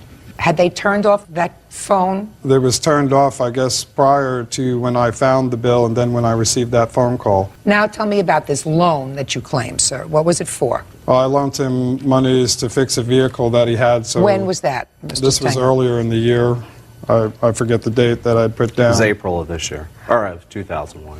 you know, he was just lying to me. He never paid me back on it, you know, and plus... How much did you give him? It was actually $498, but I took off some of the amount because he had given me $35 or something. I didn't really keep track of that because there was just so many astronomical figures of how much he owes me. So I was just stupid for really putting up with this as long as I did. Right. You were. Because if it was in April that you loaned him this money, that was after you found out about the telephone. Is that right? I knew of the phone, yes, for a couple of years. So you knew of the phone for a long time, and he hadn't paid you, according to you, any money on the phone. Is that right? Right. And yet you gave him more money. You know, for the time that you were together, this was like a marriage. That's what it was. And you anticipated that it would go on for a very long time. And that but for the fact that you separated, for whatever reason, you wouldn't be here today. Right. Now, is there anything you want to say? Oh, yeah. Do you listen at all? Yeah, I listen. What did I just say? That if there hadn't been a problem with monies in the relationship, we wouldn't be here to begin with. No, that's not what I said at all. You have to listen carefully. To me what it was you said? I said, but for the fact that the relationship terminated, we would not be here today. Oh, if we were still together. Right. Throughout the relationship, he threatened me, you owe me this, you owe me this, you owe me this. I didn't keep track of what it was that I had paid him. I did agree with him. I may owe you for past rents, but I pay for this, this, and this. What, I mean, in a relationship, are we keeping track here? Well, then, since you choose to respond, Mr. Swanger, I'm going to ask you a few other questions, sir. Did there ever come a time when you sat down with the plaintiff and discussed what, in fact, you did owe him? Oh, there were several times when it came to the point that he was trying to throw me out of the house and had everything I owed in the foyer. Just a second. Sure Mr. there Swanger, was. did there ever come a time when you came to a dollar figure? Yes, there was. And what was it that you agreed that you owed him? It came up to over $5,000. It came up to like $8,000. But we also weren't taking into account the things that I had paid for as well either. Oh, fine. All right. So, see if he. I mean, when you're in a relationship, I hope and you should you all have, understand. Okay. So, instead of Mr. paying Swanger, rent, shouldn't pay you take the attention. You're bills and meet speaking. them You're in the not house? listening. So there came a time when you sat down and you agreed that it was over $6,500, closer to $8,000, but he wasn't taking into account what monies you had in fact paid him. Now, what monies do you claim that you had in fact paid him? Give me a rough estimate. I didn't keep a receipt of it. Now, give when me you're a in a relationship, what the Mr. heck do you need to Swanger, keep a receipt of it listen. for? Don't speak. What amount do you believe that you had paid him towards the money that you owed him? I couldn't say. I didn't Well, keep I want you an to try. account. No, listen to me. I want you to try, sir. What amount, if you were to be very generous with yourself, what amount do you believe that you gave him towards the money that you now agreed that you owed him? I don't know. I wouldn't have a clue. Well, now All I want know you to is have a when clue. I want you to have a clue, sir. Real cases, real people. Judge Judy. John Stanger says ex-boyfriend Robbie Swanger owes for rent, bills, and loans. Robbie says he had no idea John was keeping a tab.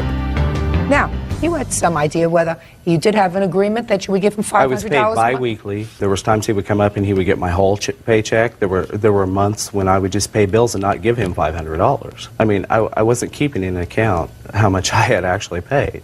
Were there months, Mr. Stanger, that the defendant paid some bills? Yes, there were several months in between that, you know, he would pay and then months that he wouldn't pay. That's how we came up with the figure, and I figured it about a year's rent. There was no set date that it was absolutely 12 months consecutively. This is what we agreed upon and what we figured and what I figured. I didn't he write kept track it down. of everything, but when I'd give him money, I didn't keep track of it. Evidently didn't keep when you're track married, you because don't he keep doesn't track. have a That was register. my bad business for not writing everything Well, down and at the Mr. time. Stanger, you can't expect a court to resolve the issue of a dollar amount of money unless you come to me equipped with information. I don't make a calculated guess about how much he owes you. He's written me 2 checks, and with these 2 checks in the memo, he even puts 1/3 payment, recognizing that he did owe me this money. Well, let me see the checks. 1/3 payment of what? 1/3 payment towards all the monies that he's owed Well, then me let to me the see. $8,000. Let me see. Also, you know, Sure, just a second. Let me see what you have. he did it twice. Just a second. Would you show this to the defendant, please? He was trying to make good on something, but... Remember writing that, sir? Yes, I do. All right, that seems to indicate, sir, that you had agreed on a specific amount of money, Mr. Swonger, that you did, in fact, owe the plaintiff. And like I said, we had, but... No, you didn't say that, sir. Yes, You I didn't did. say I said that. we sat down and I sat down with him and we came to a dollar figure. No, that's not But what we you said, didn't take Mr. into Swonger. it. What Yes, you it was. said We was didn't you take came into to a account what dollar I had figure. already Nobody paid speaks him. when I speak. You say that you came to a dollar figure, but that did not take into account the money that you had already given him. That's what you said. That's exactly what you said. You didn't say that you came to a dollar figure of what you owed. And then I said to you over and over again, well, what was it that you in fact gave him so I can deduct that from what you agreed that you owed him? And you said, I can't tell you. But here it is clear that you agreed that you owed him minimally the amount that he's suing for because you made certain payments. But what about the monies One-third I payment, paid to him? $2,000. But that check was no good? No good. But that's what you wrote. One-third payment, $2,000. And do you know why that check was written? Because I came home and all my things were in the foyer of the house, and it was done under distress as to our relationship was built on money and Your not. Honor, he not was having Then you wrote another check, sir, a I month had an later. affair. He's getting more rides in Greyhound. Then you than wrote I had an another affair. check, sir, a month later for $2,000. Was that check cashed? And stop payment on it. You stopped payment on that Exactly, you check. did. So it's clear. It says something about balance, $6,000. And then you stopped payment on that. So was your furniture out in the hallway, sir, from September 21st, 2001 until October 2001? It was back and forth. It was a It was roller back and coaster. forth. Judgment for the plaintiff and the amount requested, $5,000. Thank you. Thank you. Parties are excused. You may step out. The guy's like a doorknob. Everybody's had a turn. And when I did it back to him, Takes a bad matter, makes it worse by going out and starting a new relationship with somebody else and expecting me to live with that with him. And I just wasn't going to have it. 442 on the calendar in the matter of Baker versus Williams. Parties have been sworn in, Judge. You may be seated. Folks, have seats, please. Miss Baker, you have one child? Yes, ma'am, that's correct. You and the defendant know each other because, according to what I read, each of you has children who have the same father. Yes, ma'am. Yes, ma'am.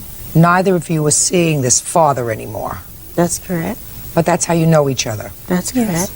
And there came a time, sometime last summer, that you accepted a position in Alaska. Yes, ma'am. And you asked the defendant to not only store your belongings for you, Yes, ma'am. but also to take care of your daughter. That is correct. How old is your daughter? She's 4. And how old are your children? 22, 20, 17, and 16. Those are the half-siblings? Yes. And they know each other? Yes, they do. And they have a nice relationship? Yes, they do. That's a good thing. And you agreed to take care of the child? Yes. As well as to make arrangements to store her property? Yes. She was supposed to send you money every month? Yes, she for was. Storage, and you were going to also pay some of her bills because you had your mail forwarded to her house. Yes, ma'am. I did. And it is your claim that despite the fact that you sent her money, she refuses to return property that she was to store for you. That's correct. That she didn't pay your bills as she was supposed to, and that she used the money on herself. Yes, ma'am. And you, Miss Williams, say that that's all untrue, that she sent you very little money during the time that she was away. And as a matter of fact, she owes you money for 10 months' worth of storage bills for her property, and that you paid whatever bills you could from the little money you sent, and you have a counterclaim. Yes. Your counterclaim is for that, for storage and other things, and also you claim that she caused some substantial damage to your personal property when she was angry over something. Mm-hmm. When did you accept this job in Alaska? In June 2001. What kind of job was it? Seafood processing. Had you ever done that work before? No, ma'am, I had never. Why did you decide to leave your daughter and go to Alaska? I needed the funding, and I got lots of overtime hours in this job. Did you have a place to live there? They provided everything. Room, board, fooding. And how much were you earning there? I was making $6.75, Your Honor. Overtime plus double time on the weekends. On any given week, how much would you bring home? I would get paid once a month after taxes. I would bring home $2,038 a month. Okay. And you started working when? The last part of July. The last part of July? Yes, ma'am. What happened, the fishermen went on strike the day that we got there. So no work, no pay. So how are you surviving? They were still providing food, and board is free. When you work for the canneries, it's all free. Did you contact the defendant and tell her that you weren't making any money? Yes, ma'am, I sure did. Okay, I told but her- starting July, you started to make money. I did. Fine. And when did you return home? I returned home December 16th. So how much did you send each month to the defendant? The first time I sent the sum of $550. Second month I sent $525, and I sent her. I'm not quite, but I sent money twice in August. Your Honor, I have received none of this money. I received money one time, and it was for specific bills of hers. How much did you receive? Altogether, I received about $550. That was for her bills that she stated which ones she wanted it for. Do you have a letter there from her indicating which bills she wanted you to pay? Nope. She called me on the phone saying which ones and that they would come. Which bills were they? Do you remember? She wanted for her furniture. That was her biggest thing, which was Hometown Furniture that has since gone out of business, and her Spiegel bill. Can you prove that you sent her any more than $550? Yes, ma'am, I can. Let me see.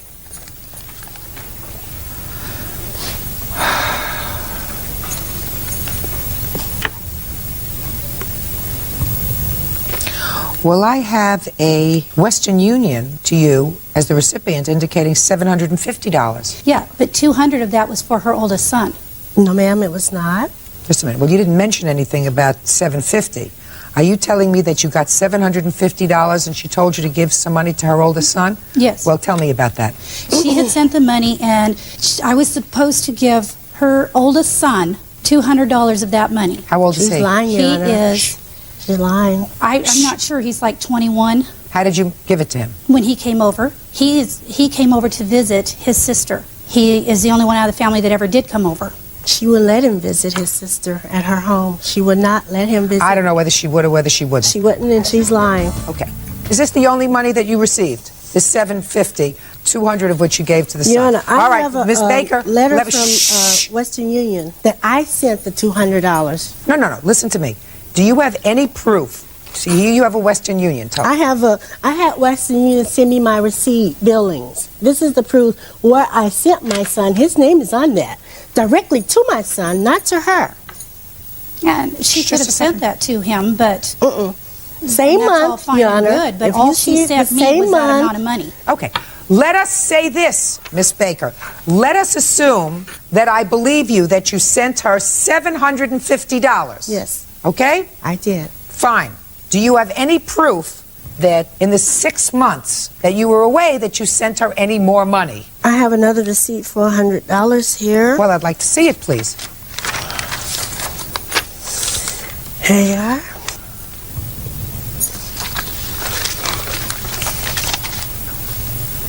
Well, this doesn't say who this $100 was sent to. No, I didn't fill it. I let her fill it out in her name because at the time I didn't know her real name. So I was sending the You money left order. your daughter with somebody and you didn't know their real name? I know her name, but I didn't know her marriage name. I didn't know her real name, in other words. I did not know her name. Your Honor, I don't know why she would not know my name. Just 1 second. I knew her name, but I didn't know her marriage name. I always know her as Tanya Humphreys. What I'm telling you is, in September, you knew her name, Tanya Williams. Yes. That's because that's when you send the Western Union. I had asked so why her what wouldn't was you? her marriage name, Your Honor. I All said, right. what is Did you your receive marriage? $100 from her? No, ma'am. Yes, she did. And as far as her not knowing my name, the last time I was known as Humphreys was 20 years ago. She's only known me as Williams. Listen, I don't believe that. for a That's second. right. All right, Because listen to me.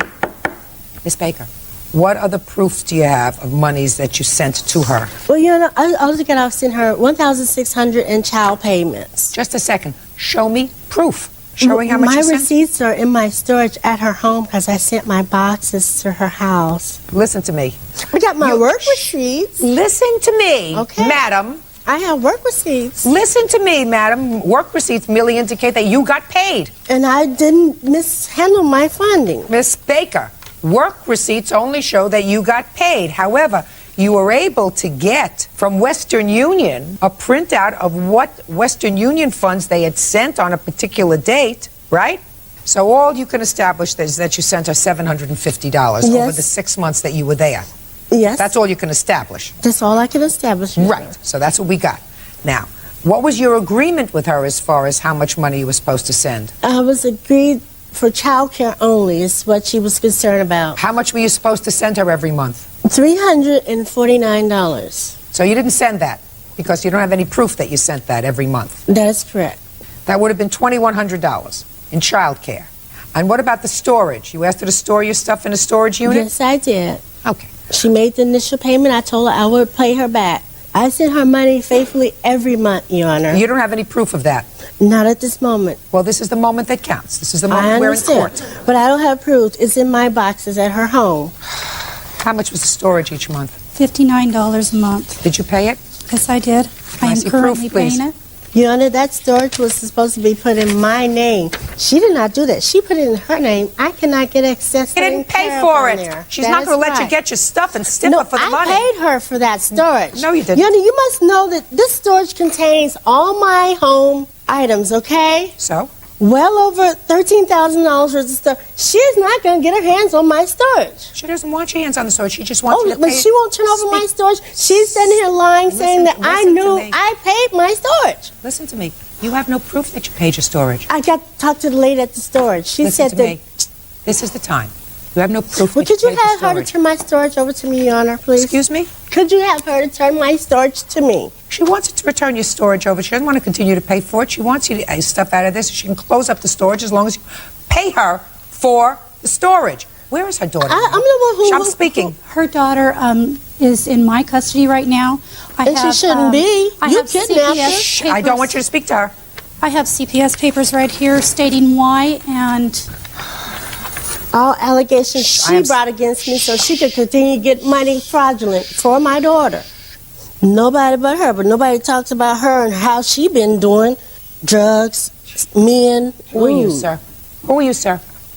He's my witness that I sent all this stuff here. Who are you, sir? Herbie, come here. You listen to her, Herbert, very fast. How are you related to her? He's a witness for me, Your Honor. I want him to speak. He can't be a witness unless he speaks. How are you related to her, sir? I met her at King Cove, Alaska, So you met her in Alaska. working with her. Thank you. Sit down. I just wanted to know how you know her. Your Honor, I have a list of items about my things in Have you? storage. Just a second. I don't want you to talk to me about your things in storage. You're going to get your stuff back from storage. We're just going to make arrangements for the payments for storage. I want you to be very quiet. Do you understand? I understand. Good. Now, at what stage of the proceedings are the child protective proceedings with regard to a permanent order? we go back in 2 weeks. Does Miss Baker have any visitation with her daughter? When we went to court this time, that was tried to be worked out. It was worked out. She disagreed with it, so the judge took it away and said, if you want visitation, you can go through CPS. She's lying. Judge Judy continues in a moment. I did not come to discuss kids, Judge Judy. What about your child that she was taking care of? That's part of the lawsuit. I just want the truth to come out, and the truth of it is, this lady lies. Terry Baker says former friend Tanya Williams owes for unpaid bills and for the return of her property. Miss Baker, it really isn't urgently important for the resolution. I need to talk about my storage, Your Honor. I already told you I'm going to resolve your storage. So then I want you to be quiet today. You're going to get all your stuff out of storage. It's very important, Miss Baker, for you to pay attention to what I'm saying to you. I'm going to make an order that Miss Williams, on her counterclaim, will be receiving money to pay off the storage, and I will give you a date I paid certain. her money for the storage. I don't want. No, you haven't. Yes, I have. I paid her money for the storage. Miss Baker, you're not helping. Her money You're for not the helping storage. yourself. No, I no, no. have paid Miss Williams. I sent her money for bills, for storage. I sent her all this money. You didn't send her all this money, madam. Yes, You sent I her did. $750. I have a witness here. He can tell you that I sent money. He's been with me from the day one I was at the Herbert, cannery. Stand up.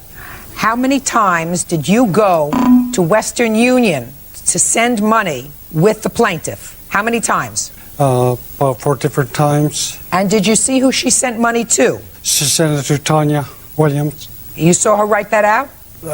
She showed me the receipt that she was sending. She showed it to you? Yes. And how much did she send on these 4 occasions, Herbert? I gave her about $400. Why didn't she... Don't speak. Why didn't she use her own money? she had bills to pay, that she told me that she needed some help. So she told you she needed money from you in addition to the $2,000 a month that she was earning from the cannery. She said she would pay me back, which she did. Thank you. Sit down. On more than one occasion, Your Honor. He helped me because when I first got there, like I explained... Miss Baker, I want you to be quiet and just listen. Yes, ma'am. You're going to get your furniture.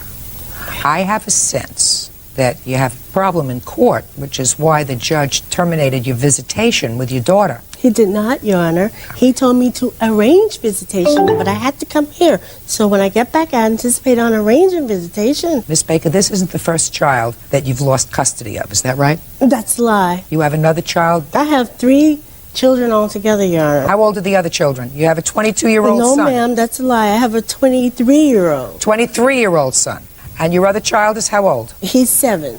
And where does he live? He's in foster care because of his father, neglect and abuse. That's the reason he's in foster care. Nothing by me. Nothing by what I've done. Were your parental rights terminated with regard to that child? And they were. Okay. Listen to me. I want you to try very hard. If you're in court, you're supposed to try to understand and focus on what the issue is. My suit is... this is an easy issue. I understand, this but is my money. suit is I'm telling about my money that I gave her and about my storage unit. That's what I come here. I didn't come to discuss kids. Yes. Miss Williams. Yes. I did not come to discuss kids, Judge Judy. I did not do this. I come to talk about my things in storage, my funding that I give to this lady. What about your child that she was taking care of? That's part of the lawsuit. You said you gave her money. She did not give her back on the contract. That is correct. She did not give my child back on the contract. So therefore, the contract between her and I was void because she didn't honor up to it. All right. Listen to me. How much is owed on the storage? At this point, I see $354 on storage. I don't have the readout. You want to go through this vandalism? I have a picture of the window on my Durango. I did not see her do it. However, she had broke my front room window, which she got arrested for doing. The day after she got out, my Durango window was broken. Okay, let's forget about it. In all probability, that's what happened, but you have no proof that that's what happened. Okay. And that happened the day after the vandalism The day of after your she house. got out of jail for it, yes. And that was as a result of her coming to your house to try to get her daughter? Yes. No, that was not. That was after Christmas. She's lying again. That was after Christmas, after I had told her on ample amount of times that I wanted to come and get my daughter, and she kept saying, no, let her stay here for Christmas. She had made other plans. I said, fine, 26, I'll be there to get my daughter. I come to 26, she was not there again. Don't say anything else, Miss. I just want the truth to come out, and the truth of it is, this lady lies. Miss Williams, on your counterclaim, Yes, ma'am. you're going to get the $354 for the storage unit. As a matter of fact, I'm going to round it out to $400 so that we cover all bases. But she haven't paid. Shh. Not with her money. She been paying it with my money. And then I will prepare an order that you are to release that property, put her name on it, and within 5 days from today's date, you can go and reclaim your property from storage. Do you understand, Miss Baker? I understand I ain't broke her car window out while she's standing here lying on me again. 5 days I understand that. Okay?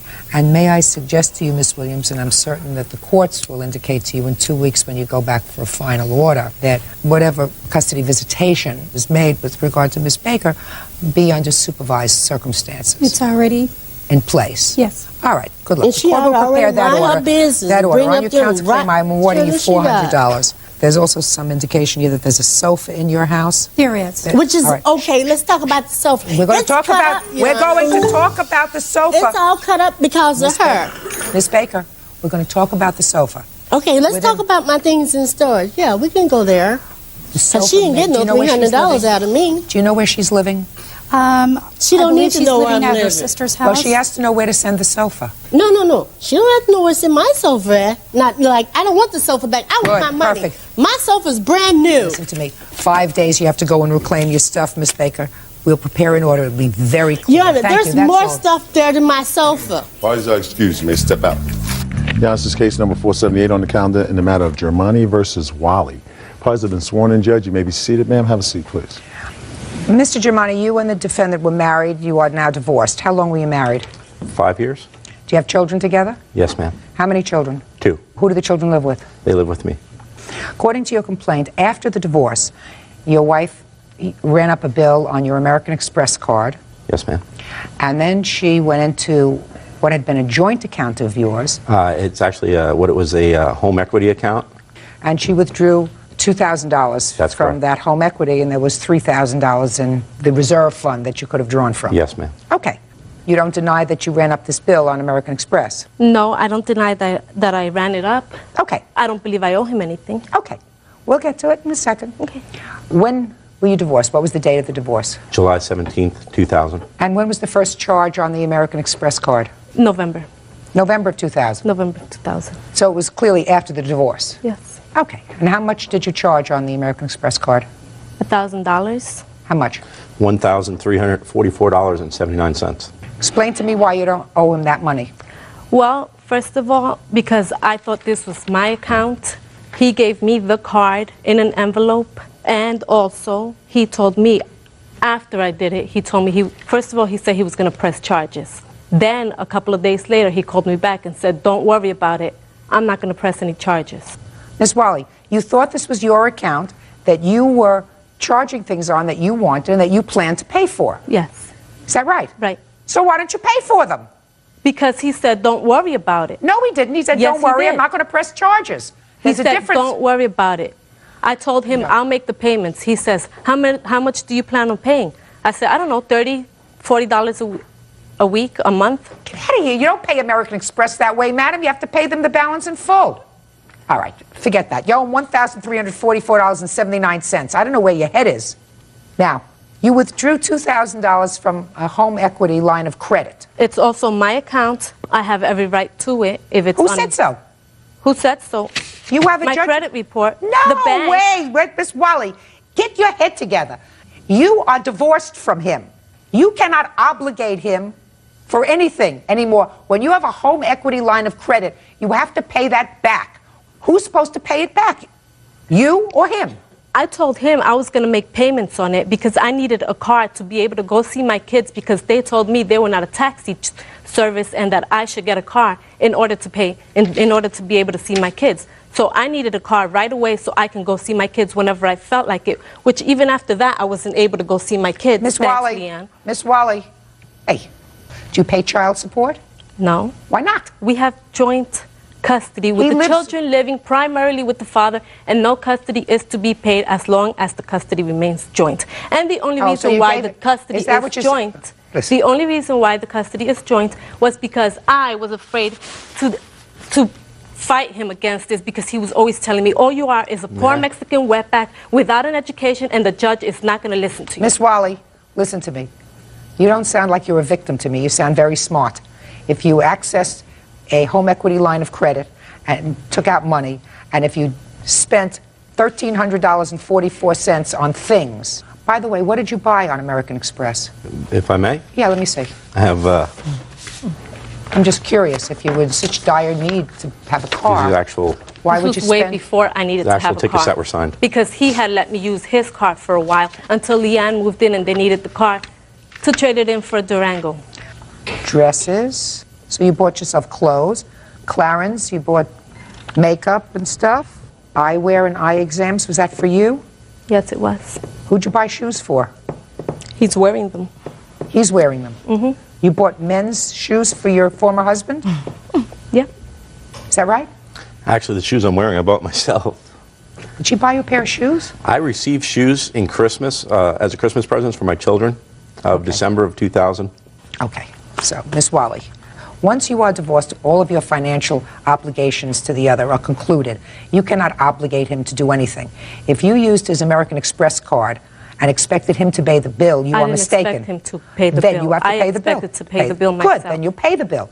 And as far as the only thing is, then he told me, don't worry about it. Don't worry about the payments or anything. No, Miss Wally, you're not paying attention.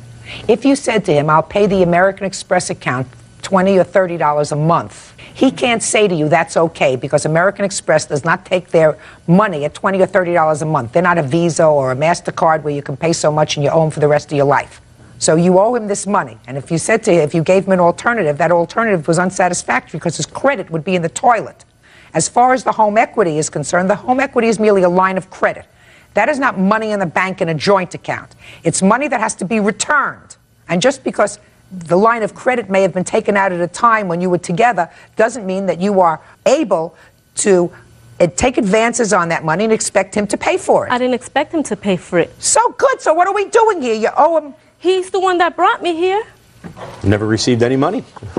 Because you told me it was okay. You told me. Oh, please, Mr. Germani. Mr. Germani. Yes, Mr. ma'am. Germani, listen to me very carefully, Yes, sir. ma'am. I don't know whether she just doesn't get it or whether she just doesn't get it. Real cases, real people. Judge Judy. Mark Germani says ex-wife Isela Wally made charges on his credit card after their divorce. Isela says she had every right to use it. She owes you $3,344.79. I agree. That's what she owes you. And if she doesn't get it, she doesn't get it. I would suggest you do the smart thing. If you haven't closed out all your accounts by now, publish notices. I suggest that you do that. She is angry. She will continue to be angry. I have no idea if she's working, why she's not paying child support if you have primary custody of the children. We have joint she should custody. Be. No. Yeah. You may have joint legal custody, madam, but if primary physical custody resides in one parent, the other parent pays child support. That's it. And I don't care whether you wear a dress or a skirt or you wear pants. The other parent pays child support. You're lucky you're not paying child support. Don't take further advantage of the situation. That's all. Parties are excused. You may step out. The only reason why we're here is because Leanne is the one who wanted to proceed with this. Actually, the woman in my life has opened my eyes to the fact that this will continue to happen unless I do something about it. I shouldn't have had to pay this money because he told me not to worry about it. Get a lawyer when you get divorced. And now the next case. All parties in the matter of Bufano versus Kowalski, step forward, please. 19-year-old waitress Tamara Bufano is suing her former friend, 20-year-old waitress Chanel Kowalski, for the cost to get her car out of impound. Chanel says Tamara owes her for a set of rims. Ms. Bufano, you loaned your car to the defendant, who Correct. was, according to your complaint, related to your ex-boyfriend? Or She was just close friends with my ex. a close friend of your ex-boyfriend? Yes. She acknowledges that if anything happened to your car, she would take care of it, right? Yes. She drove the car broke down, she left it on the road, the car got towed, cost you money to get it out of impound, you want your impound fees. Correct. She says she paid you some towards the impound fees, some money towards the impound fees, which you acknowledge that she gave you some money towards the impound fees, but then decided she didn't have to give you any more, right? Tell me why. Because about a year and a half ago, me and my ex-husband gave her these rims to put on for tires, and she put them on her car, borrowing them, and she crashed her car 4 days later. The rims were $2,000. She told me that she told me and my ex-husband she was going to pay us back. She gave us $20 a week for maybe 3 weeks and never paid me back again. So when this happened with her car, I kind of was put in the same position, and she still owes me over $1,900 for that. You don't have a counterclaim? It happened over a year ago. They wouldn't let me, they said. Well, so a year ago it's passed. Right. Oh, this is a Which very I easy said, case. I pretty much dropped it because she was my friend. That's why when this happened, I kind of said, you know, you did the same thing, so. Duh. You have no counterclaim, so I can't entertain your set. What you want to do is do a set-off. Be a grown-up. How much did you give her towards the impound fees? I believe $70 to $80. Okay. How much were the impound fees? $191. How much did she give you? Nowhere near $70 to $80. It was $20. 4 payments of $5 each. The impound fees were $191, and she gave you 4 payments of $5 each. Even my rudimentary math, that comes up to $171. Would that be a fair statement? Fair statement. Why are you suing her for $191? Well, because we ended up making an agreement after lots of fighting and arguing that she would pay me half of the impound fee by October 1st. Otherwise, I was going to file small claims. Well, she said there should be no reason why she wouldn't do it. Every time I asked for money, she didn't have it. She said, I have other things to do, but she was always partying and going out. So I'm asking you, what'd you add on the other $20 for? She owed me $20 from another situation. I'm not hearing another situation. I don't have another situation here.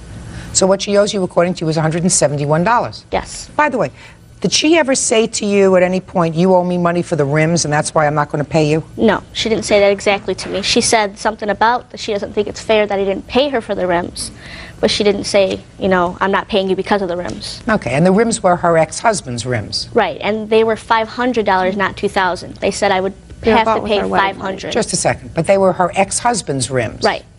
They were bought with our wedding money. They were bought with our wedding money. All right. That was.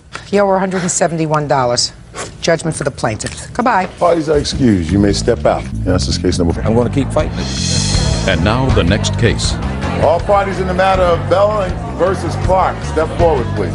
53-year-old William Bell is suing his girlfriend's former friend, 42-year-old secretary Elizabeth Clark, for having him falsely arrested. Elizabeth says William threatened to kill her. She is countersuing for harassment. Mr. Bell, you are suing the defendant for having you falsely arrested on charges of threatening and harassing her. She is counterclaiming for harassment. Let me understand the relationship. You have a girlfriend or had a girlfriend. The defendant is a friend of your former girlfriend. Yes, ma'am. You were having some difficulty with the girlfriend. You called the defendant to sort of act as an intermediary and to talk to her and see if you could put things back together again. The defendant then called the police and said that you had threatened her. You were arrested. Yes, ma'am. Okay. When did you call her? February 17th of 2001. Had you ever called her before? No, ma'am. Okay. And tell me about the conversation that you had with her. I didn't have a conversation with her. I got her voicemail.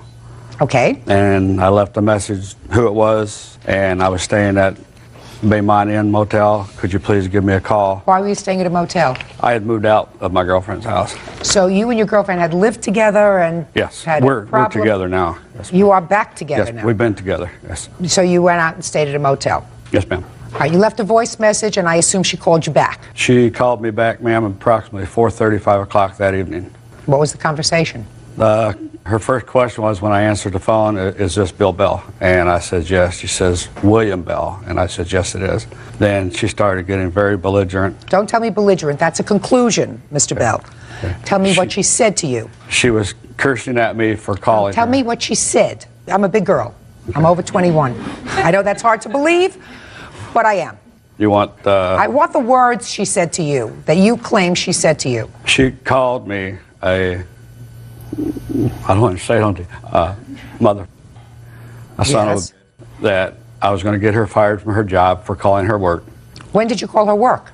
I found out later that the number I called, which was her home phone number, is a work number at her home. Okay, so first she cursed you, you say, because you called her at her work number. And then what did she say to you? She told me that she was going to get even with me for calling her. And I apologized for calling and leaving a message on her phone. Well, what message did you leave on her phone? Just my name and the phone number where I was at. Okay. And I told her I was going to hang up. And she says, if you hang up, you're going to pay for it big time. And I went ahead and hung up anyway because I'd already apologized and she was still cursing me. And when were you arrested, sir? A while later that they had a warrant out for my arrest. And I talked to the police officer who had called the motel to get a hold of me and left a message. No, look at me. Stop playing with your papers.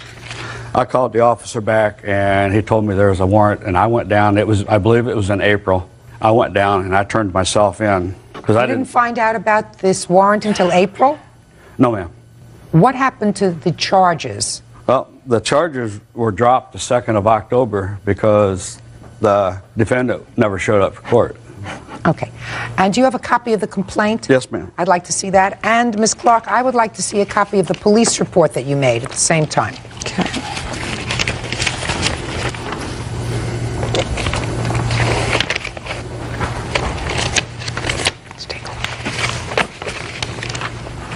And he called me more than one time. Wait. I'm going to get to you, I promise you.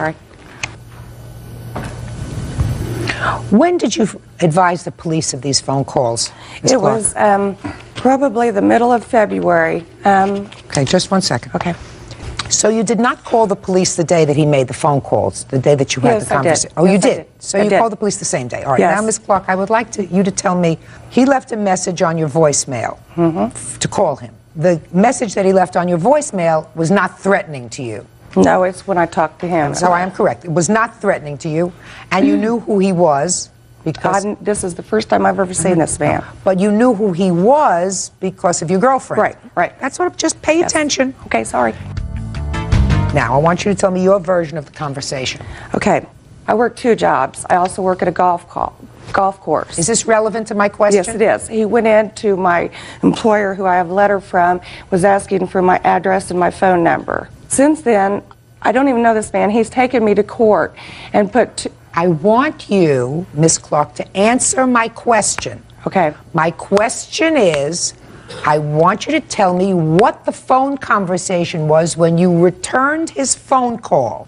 He wanted me to get his girlfriend... Tell me what he said. He wanted to know if I would call Lou and get them back together, reconcile their differences. And what did you say to him? No. Did you tell him why? Mm-hmm. What did you say? Tell me what you said. I said, because I think that what you did was wrong, and I think she's better off without you. And what did he say in response? And then he got aggravated. That's a conclusion. Okay. What did he say? He said, well, that doesn't help me out a bit. And I really don't recall the rest of the conversation. It was a long time ago.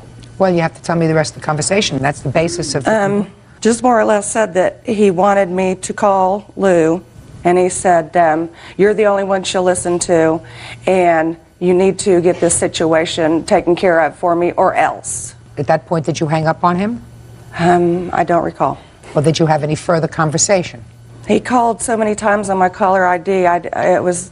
Okay. Now, did you ever speak to him after that? No. You never spoke to him after that? Nope. And the conversation that you just relayed to me is, to the best of your recollection, the sum and substance of the conversation? Yes, ma'am. Then, Ms. Clark, I'm going to ask you the following questions. Okay. It's clear to me that you said, I'm not going to help you. He said, that doesn't help me any.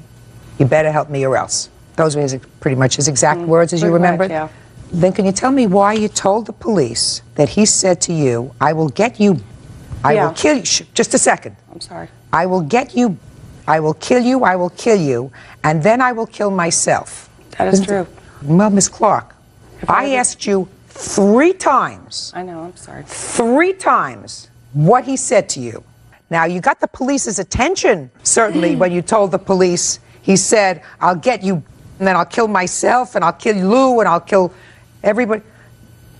It seems to me that that would be the first thing that you would say. Not forget it, but that would be the first thing. I will kill you is something that you remember, not I'll get even or you'll get yours, or I will kill you is something that sticks in your mind. In order to get to the police's attention, they say, well, you know, that's really not a threat. You know, you'll get yours is not a threat. I'll kill you is a threat that the police pay attention to. I will get you. I will get you is one thing. But I seriously doubt, based upon our testimony today, that he said to you, I will get you, which you didn't tell me. I will kill you. I will kill Lou, and then I will kill myself. Kill. That you remember, and that the police might respond to, but not, you'll get yours. Okay, now let's go back a second. You started to tell me that he's taken you to court 3 times. Yes, yes. Now I want you to tell me about the 3 occasions when he's taken you to court. Okay, he has put 2 restraining orders against me. The first time that I went to court is when I pressed the charges against him. He didn't show up. So when was the first time that he pressed charges against you? April. April. Mm-hmm. And then after he hadn't shown up twice for court, it was dismissed with prejudice on August 16th. So in April, he filed a charge against you for something. For what, Mr. Bell? For what? After this deal in After the February, warrant. I had all the telephone calls we were getting and hang-ups. We were getting calls 11, 12, 1 o'clock in the morning. Did you know where they were coming from? Yes, ma'am. How did you know where they were coming from? Caller ID showed York Equipment. Boy, you know, you think this caller ID was a wonderful invention, and it turns out it's used for all kinds of different things. All right, so he filed 2 restraining orders against you. Mm-hmm. You want to know something? It sounds like a little bit of an abusive process, but Ms. Clark, based upon what you did and having him arrested, I think that he was exercising probably restraint. I don't believe that there was any basis for you to have him arrested. I don't believe that he threatened to kill you. I believe that you got the police's attention. That's what I believe. Based on your testimony today, he never threatened to kill you. Never. All right. Miss Clark's statement to the police was designed to get their attention. Because it was said. No, it was not said, Miss Clark, because on 3 separate occasions, giving you every opportunity today to recount what he said to you, the most important thing would be to any normal person was he threatened to kill me by saying, I will kill you. I will kill Lou. Then I'll kill myself. Time and time again, all you said was, the last time around, you'll get yours, or I'll get you, or something like that. You left out, I'll get you. That's after 10 or 11 calls, though, Your Honor. Just a second. You never spoke to him again, madam. You spoke to him once, and then you said you did not take the other calls because you saw his caller ID. He left messages. He left messages.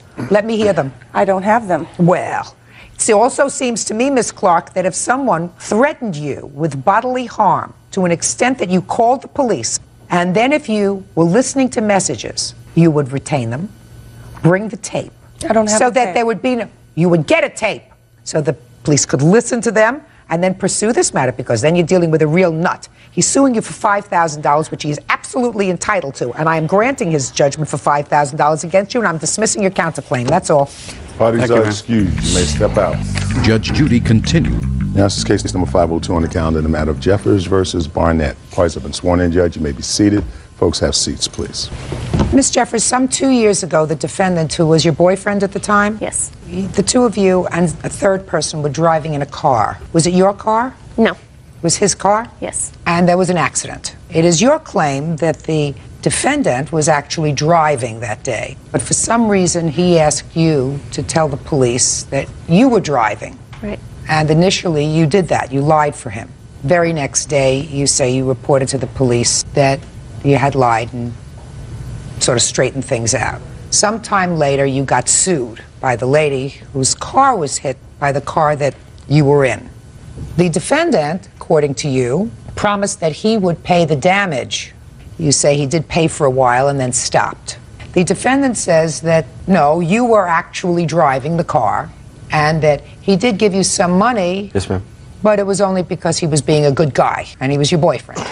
And he has a counterclaim because he says that you broke into his house and stole some of his property and trashed the house. Yes, ma'am. Okay. So tell me, when was this accident? On February 13th, 2000.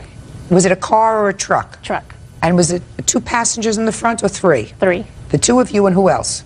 His cousin Nathan. Who certainly wants to be heard, right, Nathan? Yes, ma'am. Hmm? Yes, ma'am. You sure about that? I'm nervous. Yeah. Good. Where were you going? I think we were going to look at some apartments in Edmond. And it was his truck? Mm-hmm. Why would she be driving your truck? I wasn't feeling right that day. Tell me about it. Ill. What was wrong with you? I was nausea to my stomach. If you were nauseous, how come you were going to look at apartments? Because we had to find another place to live. You were very being soon. what? We're being evicted from where we were That at. sounds like a good word, after we were being. So you took your nauseous self and you put yourself in the passenger seat, is that right? Yes, ma'am. Is that right? No. Tell me what happened. We left the house. I was sitting in the middle. He was driving, and his cousin was passenger. We drove up to Edmond, and we turned west. We were going under a railroad crossing, and he rear-ended a lady. He jumped out because he had had a DUI. How did he jump out? As soon as we hit the lady, he just jumped out of the truck to go and check on her, and he just looked over at me and said, "You were driving." And I said, "Oh, okay." When did he have a DUI? I think it was November. Did you have a DUI in November? Yes, ma'am. What happened with that case? It was dismissed. When? Maybe a month afterwards. So it was still pending at the time that the truck was in this accident? Yes, ma'am. Go ahead. When the police came, I told them that I was driving. When we went home that day, I went to my grandma's and told her what I did. She said, "Well, you're going to have to make this right. You'll just have to go to the police department and tell them you were lying." And did you do that? Yes. Do you have any proof that you did that? Yes. Can I have see a it, false please? information report.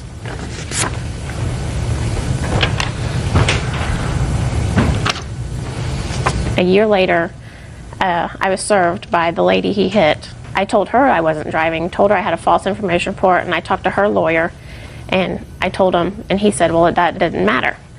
And so he was going to go to court with me and tell them that he was really driving, and then at last minute he changed his mind and said... Well, tell me about that. Tell me about the conversation that you had with him. Did you tell him that you filed this report that you had lied to the police? Yeah. When did you tell him that? I told him the same day.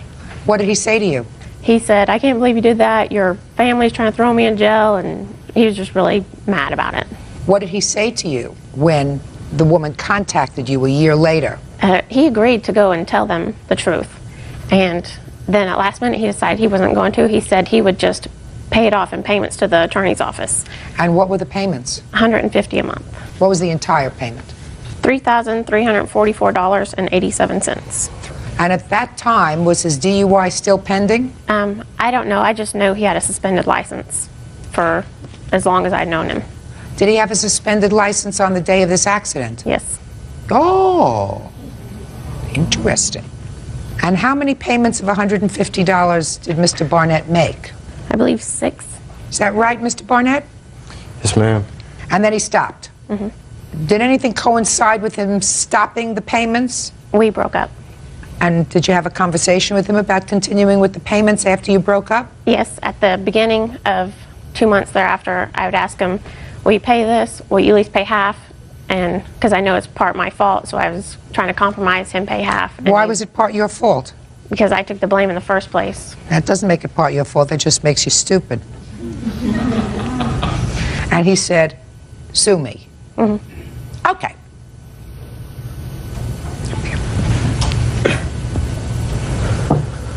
Mr. Murray, where were you seated in the car? Passenger side, by the door.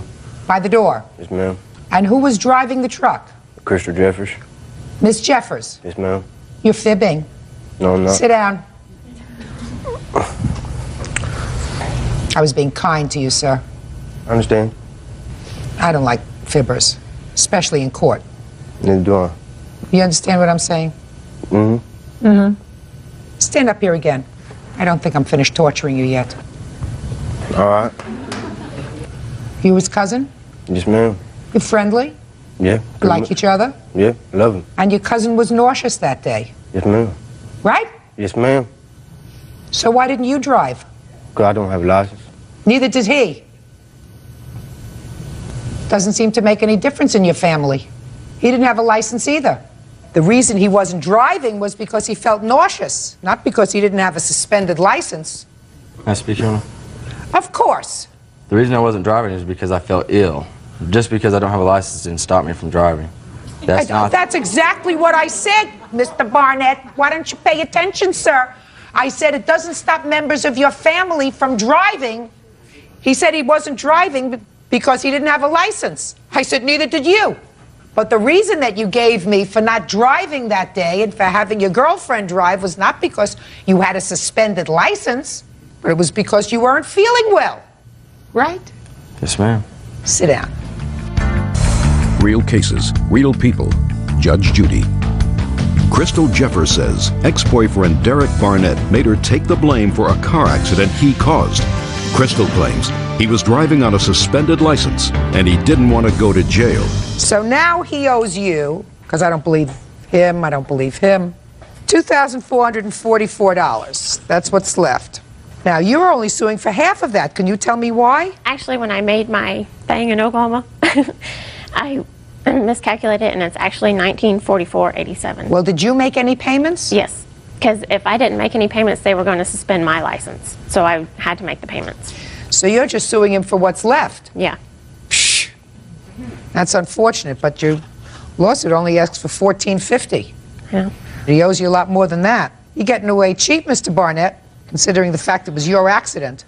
Now, you want to tell me about your counterclaim, and that is that you say that the plaintiff broke into your house and stole some property. Why don't you tell me? I have a witness, also my mother. Step up. Your last name is Barnett?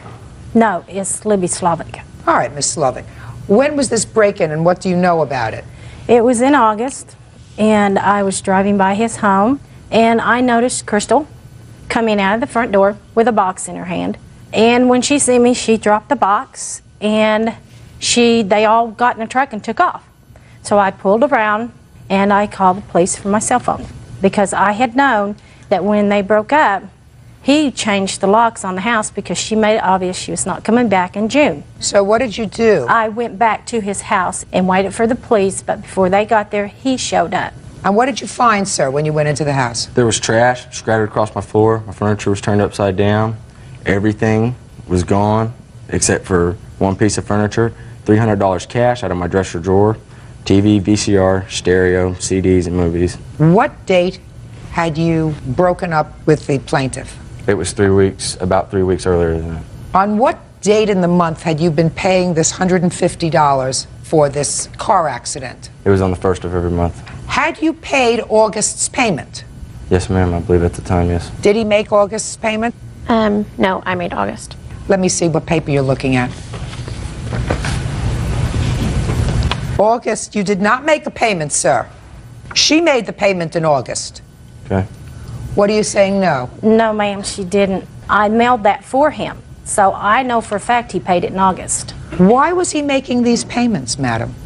Because the woman that she hit had called me on the phone. She had told me that Crystal was driving the truck, and then she said that she got a call from the police the next day.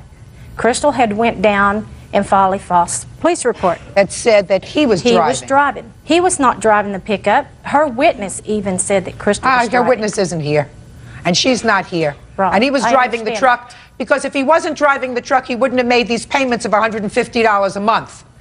Well, Your Honor, I'm not going to sit here and say that Right. it was because I wasn't there, so Absolutely I don't know. right. I wasn't there. Absolutely right. I don't have to be there. But I was driving by his house when I seen her come out of his home. All right, now, Miss Jeffries, let me get to you. And you know, I'm pretty good at this stuff. You went to his house with some friends. My mother, my grandma, my grandpa, and one of my mom's friends. And what did you go there for? To get my clothes and my furniture. And it was your furniture? Yes. My dad's mother that died gave it to me. Did you take anything that didn't belong to you? Come on. CDs and movies, but we bought those together, so I'm not sure who bought what, you know. What about a TV and a VCR? The TV I left there because that was his. His mother gave it to him. The VCR, my dead grandmother gave to me, and a stereo my other grandma bought at a garage sale. What else was taken, Mr. Barnett? Everything that I named to you before. What? The TV, the VCR, the CDs, the movie, $300 cash out of my dresser drawer. So all of that totals how much, sir, do you think? $1,500. You think if I were to add it up all together, I would probably slash that a little bit.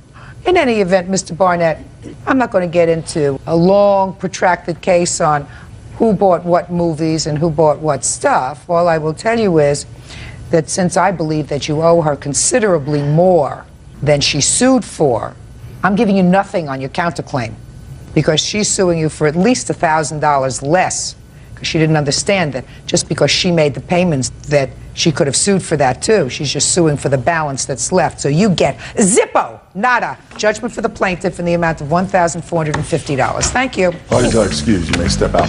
বলবেন যে ইউটিউবে মানে আচ্ছা আমি message start দেই মেসেজের সাথে কথা বলি হ্যাঁ আচ্ছা আচ্ছা কয় হাজার ভিউতে কত টাকা দেয় ইউটিউবে ইউটিউবে 1 লাখ ভিউসে তোমার 1 লাখ ভিউসে $9 8 থেকে $9 বা $10 সর্বোচ্চ দেয় ও 1 লাখে $10 তাইলে $10 দেয় না $8 ধরো $8 ধরো তাইলে কি প্রতি 11 12000 ভিউতে কি $1 দেয় কিসের মানে ইউটিউবে প্রতি 11 বা 12000 ভিউতে $1 দেয় 10 12000 15000 ভিউসে $1 দেয় কিন্তু আবার কোন কাউকে দেয়ও না বড় চ্যানেলে একটু বেশি ডলার দেয় ওটাতে আরপিএম বেশি দেয় ছোট চ্যানেলগুলোতে দিতে চায় না কারণ ওগুলাতে তো এখনো ইয়া হয় না ওগুলা ভেরিফাইড হয় না তো ওইজন্য ওগুলাতে কম দেয় তো বড় চ্যানেলে 10000 ভিউসে $1 ধরা যায় আর কি এটা সচরাচর হয় আচ্ছা চকলেট জামার ভাই হ্যাঁ হ্যাঁ বল ভাই আপনার ওই যে থাম্বনেলটা যাকে দিয়ে বানান তার সাথে কি পরিচয় করিয়ে দেওয়া যাবে হ্যাঁ হ্যাঁ আমাকে ডিএম করে রাখো অথবা ফেসবুকে নক দিয়ে রাখো আমি ওর নাম্বার দিবনি আমার পরিচয় দিবা তাহলেই হবে আচ্ছা আচ্ছা শুনেন ওই চকলেট গেমার ভাই, আমি আপনাদের ফ্রেন্ড রিকোয়েস্ট মানে ডিসকর্ডে ফ্রেন্ড রিকোয়েস্ট দিয়ে রাখছি, অ্যাকসেপ্ট কইরেন যে। আচ্ছা ঠিক আছে, তোমার আইডির নামটা কি ছিল? আইডি নাম ইস্তেক মুইন। আচ্ছা আমি দেখে অ্যাড করে নিব নে। ওকে ওকে ইস্তেক মোইন না? ভাই এই যে হ্যাঁ এটা না, হ্যাঁ এটা না নিচেরটা, এই যে নিচেরটা, যে ওই যে পাঞ্জাবি পোপাটা যে, হ্যাঁ এটা এটা না এটার বামেরটা, এটা এটা না এটার নিচেরটা এই যে পাঞ্জাবি বলা যায়, হ্যাঁ এটা অ্যাকসেপ্ট করে দিছি। হ্যাঁ ওকে ওকে। এই আমাকে আচ্ছা মাইরা ভাই দিছিল। আমি আপনারে অ্যাড পাঠাইছি বুঝছেন, ফ্রেন্ড রিকোয়েস্ট সরি পাঠাইছি। ভাই, আমার জন্য মাইর খেয়ে আচ্ছা গেলেন। ইয়া করো, রিভাইভ দাও একজন। চকলেট গেমার গান ভাই, গান পাওয়া যায় নাই? আয় হায়, গান পাওয়া যায় নাই এখন। হ্যাঁ বলো। ভাই আপনাকে ফ্রেন্ড রিকোয়েস্ট পাঠাইছি কি? ঠিক আছে, নাম বলে দাও আইডির। চাচা ভাতিজা গেমিং। চাচা ভাতিজা, হ্যাঁ চাচা ভাতিজা কিধার হে? এই যে এটা ভাই, এটা আপনি যেটা তো, হ্যাঁ এটা হ্যাঁ ভাই এটা। ভাই আমার একটা ছোটখাটো ইউটিউব চ্যানেল আছে বুঝছেন, আচ্ছা আচ্ছা যেটার সাবস্ক্রাইবার সংখ্যা 1000 হয়েছে 2 দিন আগে।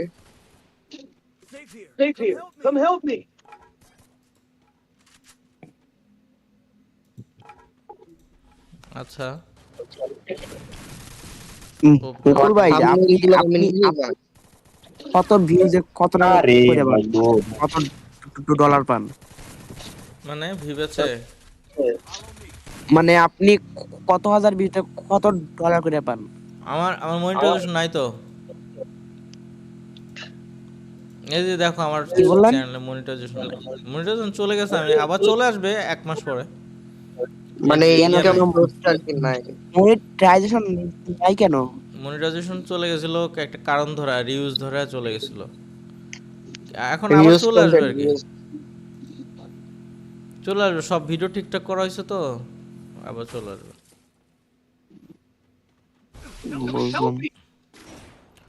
ওপি একটু দূরে নামতে হবে আমার, বুঝতে পারছি।